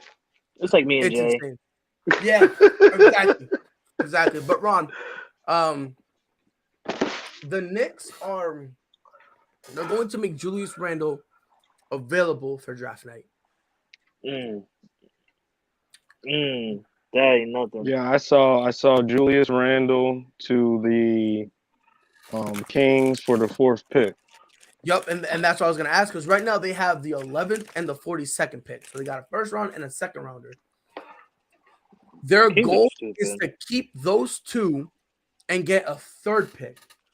And like you said, Ron, what they're trying to do is they're trying to get Sacramento's 4th pick. You think Sacramento goes for it? Yeah, because Sacramento at 4 is going to have to take Ivy, I guess. So they're probably questioning if that's going to work with De'Aaron Fox. So I see why they would move off from it and get a. Are we going to call Julius Randle a solidified star? He ain't no star. He's not no star. Julius Randle's a straight up bum, and it's sad for me to say it because we straight up drafted it. He's a bum. I said it, Pride. He's a bum. I wouldn't go that far. No, he's a bum. He's a straight up bum. I would like to see him alongside our guy in Sacramento. What's his name? Two strong, dominant big men. Yeah, him and Sabonis both can work the ball, both can move it. I think it could work. I like it. What else are they gonna do? You know what the Knicks are? They're like the ugly girl that's last at the club, just waiting for anybody. They'll take anything at this point. Anything that's waiting for them. They'll settle. Robert. That was funny, Ron. He said the ugly girl at the club. The Knicks is desperate right now. They are. They need something because, like, they need star power because they are the Knicks. Yep. But it's like nobody really wants to go play for the Knicks. Like, you can have like it's pitiful over there. Nobody wants to play for the Knicks, and they're like, it's bad. It goes deeper than just the team. Like that's a badly ran organization. Yeah, and that's why I don't. New owner. Yeah, and that's why I never liked the New York Knicks. There's like the East Coast Lakers because. Even when the Lakers is garbage, teams want like bro. I've heard people say that, and I've never understood it because they were like, it's the Met. Everyone wants to play there, and it's like, I don't know, man. Like what people did is like when Melo was like, I want to play there. People pretend that's how it always been. And I mean, they look at it like, Madison Square Garden is the arena that everybody wants to play in. And it's the arena everybody balls in. So they're like, no matter if you're good or bad, people always want to come to you. And it's like, well, not really. That's LA, sure. Like, LA was horrible. LeBron went over there, right? And then when he got over there, he managed to get AD to go over there, right? And then, as much as I hate to admit it, Russ went over there, right? Yeah. And, there's players who want to go there. Powell wanted to go there, right? Because the Lakers had that mystique. They win. Right. So, like, when I hear people say, oh, yeah, New York is kind of like the East Coast version of it, I'm like, it's like an East Coast dollar store version that got, like, taken out back, got 3 bullets put in his head, buried, and then it came like the back last to time. life. The last time they won, Phil Jackson was still a player, wasn't he? Yeah. Yes. Yeah. No. Yeah, it was. I don't think they won since then. No. Unless you talk about Walt. Did they win with Walt? No, he was coaching. Irving. Didn't they win with Irving? Yeah. They won with Irving in the 90s, I think. You mean early Ewing? 90s or something. Or No, Ewing, they yeah, my didn't bad. win with Ewing in the No, they- 90s. Or late They 80s. did- in the They didn't 90s win with in the Ewing- 80s. In the 90s with Ewing, they'd put the Pacers out, but they'd always get put out by the Bulls in the Eastern Conference Finals. I think the closest the Knicks got was in that lockout year in '99, and then the Spurs beat them. That's when Tim Duncan got his first ring. Yeah. Damn, so you're telling me Pat Riley was their coach when the Knicks won? Well, when Pat Riley was their coach, unfortunately, they had to play against Michael Jordan. That is true. Yeah. Michael kept a lot of people from A winning. good playoff team, Riley there, but they couldn't. No, they he couldn't- didn't. He kept a couple people from winning. MJ So what kept you're a saying- lot of people from winning, bro. So what you're saying is the last time the Knicks won a championship, all of us was not even born yet. That's all I'm saying. Okay, I got you. The Mecca I of understand. basketball. Hasn't been the Mecca for a very long time. Yeah. Until they get a new owner, I don't think they're ever going to get turned Yeah, around. nobody want to play for Dolan. Yeah. None of the big free agents are going to want to deal with that owner. So until that happens, I don't think the Knicks will ever get back to. That's why I being say contenders. Carmelo is going to make the Hall of Fame, but like literally, like you're going to be known as the dude that chose money over ring. Well, look, Like you KD, you chose the Knicks. Like you didn't just fall there. You didn't happen to get placed there. Like you was like, that's where I want to go play. well, look, Irving and Durant chose Brooklyn over the Knicks. The rumor was they were going Right? They didn't even want to go to the Where they Knicks. were going to go, but they went to Brooklyn instead. They didn't want to go there. But look at what the Knicks done. Like Julius Randle is so fair, and even though I know Julius Randle, sometimes I question his heart. But like you're getting booed by your own fans. Like that sucks. Like the Knicks I don't know, man. Look at it. Frankie is from New York and he don't even rock with the Knicks. I don't know. I fucking hate the Knicks. I hate the Knicks. Honestly, and it's sad for me to say that, like no lie. Part of me wants to like the Brooklyn Nets because like I'm from Brooklyn, New York. That's my hometown. You just hate KD. But like I hate KD, and I'm not no person that likes another team. Like I don't like another team, but like that's my hometown team. But I can't rock them because for one, KD's there. I fucking hate KD. I wish he can break his knee. I hope he has a sore calf next year. He can't play half. Lord Jesus. Like Do that's your how much thing. I hate KD.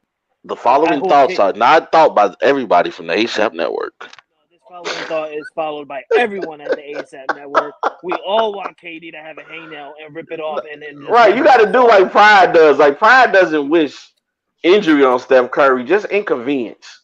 Like he wish Steph Curry is like looking for socks, and then See, he that's finally it, find yeah. a pair that he wants, but it's a hole in one. But like, exactly. and not just a hole you can hide, a hole in the big toe area. Like, You know, and that's why I think me and Pride, we sometimes see eye to eye because he says he wishes Steph Curry, his kids, come out being smarter than him. That's true. I wish that there's kids in Brooklyn that come out and beat up KD. So we're kind of in the same. I see what he said that beat up KD. We're kind of in the same ballpark a little bit. Yeah, we in the same ballpark. But like Rob, you were saying about how it sucks. I hope there's a hole in the socks and it's right in his big toe, so his big toe literally goes right through it. So he's Right through it. of the whole Matter of fact, you know what I really hope? I hope and pray that when he's washing his laundry, all his socks get mixed up. So the next time he goes out to go shopping, he's got two different socks on. I want one of them to be ankle socks and the other ones to be high socks. That's the type of hatred I have for him. That's real life hate. Yeah, it's real life hate. Real life No hate. lie, and no lie. Being from Brooklyn, New York, and living in New York in general, there's nothing wrong with mismatched socks. There's nothing wrong with that. And that's why mismatched socks are wrong. I'm starting to think my cat is retarded. I put on the high sock on one leg and put on the ankle sock on the other. There ain't nothing wrong with that. Ain't nothing wrong. Frankie, if you're doing it, there's something wrong with it. And you say that, bro. There's something wrong with it, bro. I just feel like Steph Curry when I do it. You feel like Steph Curry, a failure? He said a failure. Oh man, I love the You know I can see you, right? Yo, Nah, yo, I'm starting to Rob, think yo, my, I'm my glad you cat did is that shit. retarded because like he's like playing around where he's like trying to stalk me, and I'm like I'm looking right at you. I'm glad you did that. Yo, Rob, are you a big CM Punk fan? Of course, You like CM Punk? Chicago made Punk. That's my boy. Rob, you're my boy. Rob, you're my boy, Rob. CM Punk is the voice of the voices, man. You ain't heard? Oh my lord. Not Straight, anymore. That goes straight to MJF. edge. That goes to MJF. Hey, you know what though? Can I say this though? Yeah, MJF he did have a great pipe bomb. I think that's what AEW needed. Excuse me. He didn't have a pipe bomb. He had an atomic bomb. Okay, whatever we want, whatever kind of bomb we want to call And it. I drop nukes. Like if you gotta call it a nuke, it's whack. Shut up. Hey, Go to your hey, corner. you didn't like MJF Pride? No, Yeah, he's a John Moxley dude. Wow, dang. Oh, here you go. No, I get you though, but what he said. Wrong show. It was what he said. It was what he said to me, like that made me like. No, and this is just. He's like, why don't you hire another WWE guy? I'm like, Lord Jesus. I'm gonna tell you what, because they're better than you. That's and it. you know it. Like when he was doing that whole Midwest thing, when it was like Skyline Chili, mid. When he was doing that whole promo, he had an invisible mirror in front of him, and he was calling himself mid the whole time. Like, sure, he could talk sometimes. You know who else can talk? Bobby Lashley. You mean Bobby Quinn? But do we want it, Bobby who? Bobby Quinn. He's a mess. That's Bobby Quinn right there. He got the same tights on. What was that, SummerSlam of last year? Yeah. Like, bro, he's doing what I do with my underwear. Like, he just never changes them. He goes to sleep with that thing. I promise you. Hey, I feel like sometimes that's where you can see the trajectory of a superstar. Like if you're still wearing the same trunks, you're not going anywhere. And the thing is, if it's black, I wouldn't care. Like, because like when he was a champ and he won the black ones every week, I didn't care. But like, I don't know, the Harley Quinn one, I think it's because it's too distinct that we know it. So you know what like, though? Like you're not telling me you got 15 of those made, buddy. Like you're Bro, not. If they're all black, you could be like, oh, you have multiple pairs of those, right? Like that. But the Harley Quinn that's one, the same what you've been wearing, man. There's no right, because Stone Cold wore the same trunks like his whole career. But they were black. John Cena wear jorts, but they look like Eddie George. You can go from Old Navy for like $15, right? Those like his Harley Quinn ones.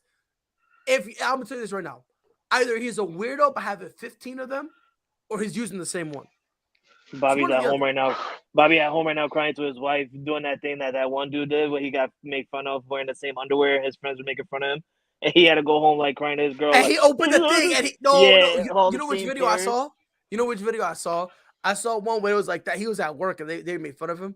And the dude went home, had one of the coworkers record him at home, and he opened up his That's thing. what I'm talking about. And he basically brought out like 15 pairs of the same underwear. This is they talking about I'm dirty at work.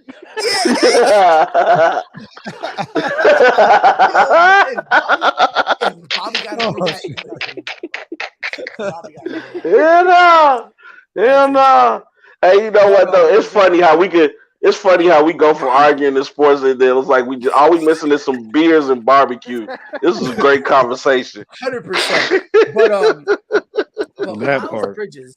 Speaking of getting done dirty, Miles Bridges wants a max. Charlotte was like, key. You is not getting no max, bro. All you do is dunk on people. I'm not paying him no max. I don't know about that one. So you saying you gonna pay Miles Bridges the max, bro? I'm not, but I think there's some teams that will. Okay, some teams, and those will be the teams that never have a championship in their franchise. Exactly. I think Jordan's smart enough not to be giving people max contracts. I don't know that because Jordan as a GM is trash. He's an idiot, 100%. He's probably the worst. He's one of the worst GMs of all time. Jordan the player, go. Jordan the GM, trash. Yeah, don't get it twisted. Phenomenal, all-time great talent. All-time worst GM. I don't know who told him he was good at the job. But He after is that whole not. Wizards thing, listen, man, you're old as ever. When in the Washington Wizards, you couldn't make the move. You had to sign yourself. That should have let you know you screwed the pooch. You chose That should Adam let you know, Morrison. damn, I did not build a good team. I gotta sign my old self Like, out of retirement to like people shouldn't do even bring up Kwame Brown no more. It's like you signed Adam Morris. No lie. Go. Michael Jordan is like. It's hard for me to say that. It's like Bill Belichick, bro. He's a great head coach, but he's a trash GM. Like, you understand? Nah.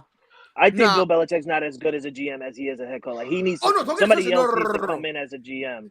He's not, but I don't think he's trash at it. I think he's solid. I think Bill Belichick is solid. I think the reason people look at him is because there's some things that he does that he kind of people perceive as a reach. And he was like, "Oh, I can use you in this instant," and then it just never pans out. Well, I think in the sense of trying to kill Harry. But I'm saying trying to be a coach, Bill Belichick can get away with being an asshole. But when you're a GM, you have to mingle and talk, and that's not his strong suit. People don't understand. Bill Belichick literally he has a lot in his hands, bro. A lot. He lost Tom Brady, so like he's rebuilding to get back to where we were at in the dynasty. Dude, you had me at he lost Tom Brady. That was the biggest loss of his career. Yes, it was, bro. Because Tom Brady went and won another one. He went another one, and he's still playing. And you know what? Like I said on the afternoon show yesterday before I got on the plane, I got the Buccaneers to win the Super Bowl this year. I'm tired of saying this, Pride. I'm gonna say it one last time. Tom Brady left the team to go to a team that already had players that were, he went to a team that was just missing him. Right. Basically, yeah. That's literally what he did. He went to a team that was missing him. Exactly. That's all they needed. That's all they needed. They already had all the pieces around. They had great receivers. And hold on. But he did bring Gronk out of retirement, so he bought a package deal. At that time, New England didn't have the weapons around. Chris, we didn't have the weapons or the money. You want to know why? Yeah. Because we were giving our money to players around Tom Brady for like 1 year. That's it. Yeah, they was killing me. I'm looking at Robert Kraft like I know you done sold enough cheese in your life to pay these people. Yep, but back to Miles Bridges. He wants a max. Ronald, dude. First of all, Rod's shaking his head already. Oh Lord, Jesus. He's not a max player. All right. Do you see anyone? Hey, I love to look, Rod. BS this way. I was like, all right. Rod was like, "Look, I'll entertain some stuff. This is not one of them." Do you think any team reaches and gives him a max? Oh yeah, there's some desperate teams out there. I could see maybe a Detroit. We were just talking about one. Detroit, the Knicks, the Rockets, and it would be smart for them teams too. They got a young squad, pay for him. By the time his contract is up, your young guys will be ready for their prime. So he should get his bag. Yeah, he would be in his prime too because he wants a 5-year deal, and I think he's 24 right now. So it'll basically his contract will be up when he's 29. So he could go out there and get another one. I'm Rob, definitely doing that. Okay, Rob. Actually, Chris, this is my thoughts on it, and let me know if I'm out of pocket. I think the only teams that'll give Miles Bridges the max that he wants, to Ron's point, are the low tier teams, the OKCs of the world, the Sacramento's of the world, the I was gonna say Lakers, but they don't have the money to, and that's not even a shot. We don't have it right now. No, that's not even a shot. But I don't know. I think. What about Atlanta? Like, what about Utah? Ooh, him and Trey. Utah won't give him a max. I think Atlanta might. They might explore that because you don't need Miles to be. John Collins is about to be out. Right, but you don't need Miles to be number one. You got Trey for that. You just need somebody to take attention off Trey. I think they focused on getting a big man though. I like a Ayton. I would like a DeAndre Ayton, or try to keep John Collins and try to get like a JaVale McGee, someone to kind of come off the bench as a big man. I could even see a team like the Pacers, reach and do something like that as well. Yeah, like the Pacers, the Rockets. I think a team that's like Spurs. Spurs, like a team that's just kind of like trying to get young guys and just trying to rebuild. But I think if he wants to win anything, I don't think any teams that made the playoffs, in my opinion, including the Hawks, I don't think anyone's giving him a max. Chris, am I out of pocket for thinking that, or do you think that like there's some playoff teams that would be willing to give him a max? No, I think you're right on. I don't think any playoff teams would be willing to give him the max. I think if he wants to be on a good team, he's going to have to take a little bit of a pay cut now and then try to get your max later on. Right, If he's exactly. going to get his max right now, it's going to be on a team that is not a playoff contender. If I'm Charlotte, I'm trying to go convince ahead, him Ryan. to take less. I said if I'm Charlotte, I'm trying to convince him to take less because they have to sign him. They can't just lose the asset, or they have to get him to do a sign. Stop, bitch! I'm sorry, y'all. You damn cat. Oh my god. We do not condone that language here at ASAP Network. We apologize, ladies and gentlemen. He was talking to He just called his female cat or female Pride's dog. first day back, he's already going to get a call. He's already going to get a call from Freddie. Like, what in the world? No, because he just jumped up on the couch. After today, Pride gonna go on another month sabbatical. Like this is why I can't come on ASAP in the morning because of Rob. Oh, dear Lord, have mercy, bro. My bad, y'all. My bad. Don't apologize to me. I accept it, bro. Fuck, I accept it. I curse all the time. It's Pride. Pride gonna go to Principal's office. No, man, you know, sometimes animals, they bad as kids. You be like, sit the fuck down somewhere. You know what I'm saying? Ron, what was you saying, bro? I said Charlotte's gonna have to resign him or do a signing trade because they can't lose the asset. 3 years, $30 million. Yeah. That's what he's asking for? No. He wants like a 5-year, 172, I think it was. I might do 3 years. 3 years, 50? 30 a year? I do 50. Nah, I always $50 billion. See, for me, like if it's somebody like this that wants to get a supermax deal, and you know that you need to show off or whatever to show them that you deserve that money, I'll give him like a 2-year deal, probably worth like 20 mil, maybe even 15 mil, to be like, listen, if you're not gonna show off, this is why I'm giving you this cheap money. So if you want the 175 for 5 years, bro, show me that you want it within the next 2 years, and then I'll come at you with that. Sorry, I was right. Made a sign. You're gonna have to show me that you want that money. You know what though? I feel like if you haven't been an all-star, you can't ask for max money. Exactly. You can't ask for max money. You're not an all-star, dude. Like what contribution have you made to a team? Like I get you can dunk. You have some nights where you can go off, but dude, like nobody fears Charlotte, and honestly, people watch Charlotte for LaMelo. They don't watch for Miles Bridges. I don't watch it for Melo either. The hell with I watch it for LaMelo just because I know he gonna do something. I'm gonna be like, whoa, that was nice. Like, you know why I watch Charlotte? I think LaMelo is starting to lose some of his mystique because now I think at first it was always, man, he's young. If he can put it together, man, he gonna. But like after a couple years in the league, if you're still doing the same thing, then it's gonna get to the point where it's like, okay, we can't keep giving dude excuses. Pride, how long has he been in the league? Who? Miles Bridges. 4 years? Yeah, he's had enough time to prove something. And not one time he's been like he hasn't gotten anything, right? No defensive player of the year, nothing. No, I don't think so. And this was my problem with him. Before this year, if last year he would have come and said, I want a max, everyone's laughing at him. Because listen, his rookie year, 7 points, one assist, 4 rebounds. Solid. For a year? That was his rookie year. Yeah. Okay. I mean, that's not bad. His second year, 13, 1 and 5, 13 points, 1 assist, 5 rebounds. Not bad. His third year, 12 points, 2 assists, 6 rebounds. Right. Solid. This was his breakout year. Then this year was the breakout year when he's giving you 20 points, 4 rebounds, 7 assists. Right. You can't ask for max money with that. You can't do it after one. In my opinion, you can't do it after 1 year. Yeah, I say give it like another year, maybe 2. If you put up those numbers for another year or 2, then you Right. can ask for that contract. That's what I'm saying.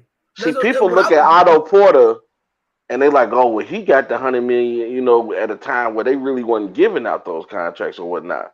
But also, you got to look at Otto Porter had put in some work. Like, and that's what upsets me with some of these players. I say I have a saying that when you're young in the league, you chase your championships. To where when you get older, you start chasing your money. So real quick, couple things. First of all, the Lakers are considering trading Russ to the Hornets, and the Hornets are open to it. To what, try for to, LaMelo? No, well, no, it can't be for LaMelo. They're just doing it so that way they could try to make some more moves to more room to get Miles Bridges. Another thing, Alan Lazard is the favorite in terms of the odds to lead the Packers in catches. LOL. This is more important. I like how he just threw that in there. LOL. LMFAO. This right here is more important because this has huge ramifications for the Cleveland Browns. Deshaun Watson has reached confidential settlements with all but 4 civil lawsuits that were filed against him. Wait, hold on. Repeat that. Wow. Deshaun Watson has reached confidential settlements with all but 4 lawsuits that were filed against him. Oh yeah. 22 or 20 Dude, it was too many females to say that he didn't do at least something that somebody said. Sounds like that's what sucked, because it was like you wanted to believe him, but it's like, dude, when you got like 60 women kind of with the same story. Does this affect the NFL's decision on what kind of suspension he's going to get? Oh yeah, he's not playing. He's not playing. No, you just kind of just said I did it. But at the same time, I think it helps him because here's the thing. You say, Rob, that you paying them off means you're guilty. Here's my retort to that, and this is what you thinking he paying them off, so I shut up. Shut up. Let's go. Yeah, I get you. I get you. Move on. Yeah, I you know what I mean? Because you can go and say, look, they took it to the grand jury. Nothing happened. They just wanted the money. I gave them money so they could just shut up and move on with their life. Because I think it's weird. Isn't it odd that they wanted the money when they went to the grand jury in lieu of jail time? They wanted money. They went to him and then asked for money. Yeah. And then when all that failed, they then got the lawsuit for money. And I think by him settling, it takes some of the pressure off the NFL to suspend them for a long time. It'll take some of the public and media pressure off of the NFL. Yeah, that's another reason why I think it'll help him. I think he'll still get maybe a suspension. Well, you just have to stop being in the news. Yeah, you just got to stop being in the news. You know, how many times have we seen things get swept under the rug? You'd be like, oh yeah, I forgot that happened. Wasn't there a president that paid off some women that he sexually assaulted? Yeah. I said that out loud. My bad. I thought there was a WWE chairman that did the same thing. And still showed up on SmackDown. That was different. No, that one was But he still showed up on SmackDown though. He was on Raw. And Raw. My God, he comes out and goes, he was way better on Raw. This is how I knew it was some BS. He was like, this is the 1,785th or 81st episode of Raw. I'm like, this motherfucker. What? Why? And then he was like, and John Cena's coming next week. We knew that. Wait, what? Like, what are you doing? Again, bro, that was Vince McMahon's way of saying, I'm Vince McMahon, and you have all officially joined the Kiss My Ass Club. Bro, Vince is God. Vince is God. Vince is a GOAT. Bro, who else can almost trip out of the ring and just laugh about it and not pull his Achilles this time? He the GOAT. What's his name? And then jump. Titus O'Neil. Yeah, Titus O'Neil. No, that's different. Titus tripped on the rope. Nah, Titus was sliding home. Yeah, like he thought he was a baseball player for Titus was sliding home. Fact. But listen, my thing with the whole Deshaun Watson thing, bro. I feel like he was sliding home too. And this is him. Oh my God. Wait, this is oh my God, John. Oh, what happened? Tanahashi. And old ass motherfucker. What kind of suspension do you think he's going to get now with this happening? I'll be honest. I'll be couple games. Honest. I think now we're heading to like no suspension. 3 to 6. 4 females. 4 females. 4 honestly, weeks. I don't think he should get suspended myself because he hasn't been proven guilty of anything. Frankie, say that one more time. Talk your stuff, Chris. 4 females, 4 weeks. That's probably what the NFL is gonna do. No, but listen to what Chris said. Yeah, I really don't think he should be suspended because he hasn't been proven guilty of anything. But that doesn't matter. That doesn't matter. It's their code of conduct. Yeah, because it's a code of it's an awkward code of conduct where if you get accused, you're automatically guilty. Hey, all I know is that's bullshit. If I'm Baker Mayfield and he able to play this season, and as soon as he come back, y'all kick me off, y'all better pray he don't get injured. You better pray. Because if you got to come back to me to get back in the game, I'm injured too. I'm not playing. 100%. I'm not playing. I'm injured too. I didn't stub my big toe on the bed. Pride already said it many times. What the hell that happened to him? He's going on the field. He's taking what do you say? You going on the first down and you faking an injury. First down. That's what I'm doing. First down. That's what I'm gonna do. Ready? I'm gonna lie to him too. I'm gonna be like, you know what, guys? Bygones be bygones. We're gonna put this whole thing behind us. Let's move forward and let's all be on the same page. Unfortunately for these motherfuckers, I told them page 67. I'm on 69 giggity. I'm in a different book, in a different library, in a different county, in a different state. Matter of fact, I might hop on the Jeep. I might hop on a plane and be in a different country. Because guess what I'm gonna do? First snap, I'm be like, ready, and I'm gonna be a dick too. I'm gonna be making like play.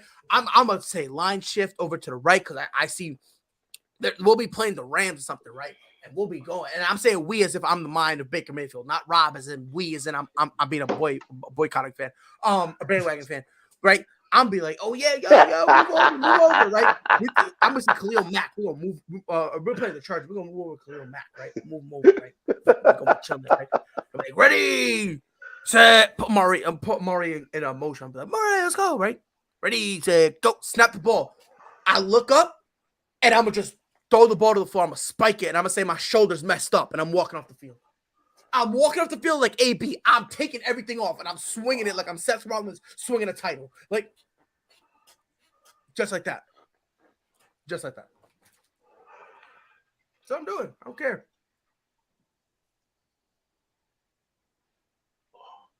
I don't care. Hey, I'll tell you this, though. If Deshaun is able to play, I know the GM for the Cleveland Browns is wiping the sweat off his brow right now. Well, that whole Browns organization is. Whew. Lord Jesus, y'all almost had me. Pride, you on mute. You're like, Lord Jesus, you almost had me. But yeah, no, it's crazy. They still not gonna win nothing, but you know. Hey, let me ask y'all this: do you think the winner of the Super Bowl is coming out of the AFC West? Bro, that we're gonna have to have that conversation for tomorrow. That's the conversation we're gonna have for tomorrow because I'm trying to end this strict. I'm coming back and I'm ruling this joint with an iron fist. Ladies and gentlemen, it's been ASAP in the morning. ASAP. Half of everyone that was here: Dustin, Mike was here, Jonathan, Ronald, Robert, Christopher, and Franklin. It's your boy Pride. We'll be back here tomorrow morning, 10 a.m. Eastern, 9 Central, to babble more things sports. Until then, y'all know what to do. Be safe. We go. Whole sports all plays. Whole sports all plays. Whole sports all plays. 365, we making a plays. You talking the game, get you through the days. We're high in the court, the dime in the lane. Variety topics living the same. All presentation, sports information. In the airways, taking the nation. Sport all plays, like working your faces. Grace at the field, so tie the laces. All sports all plays.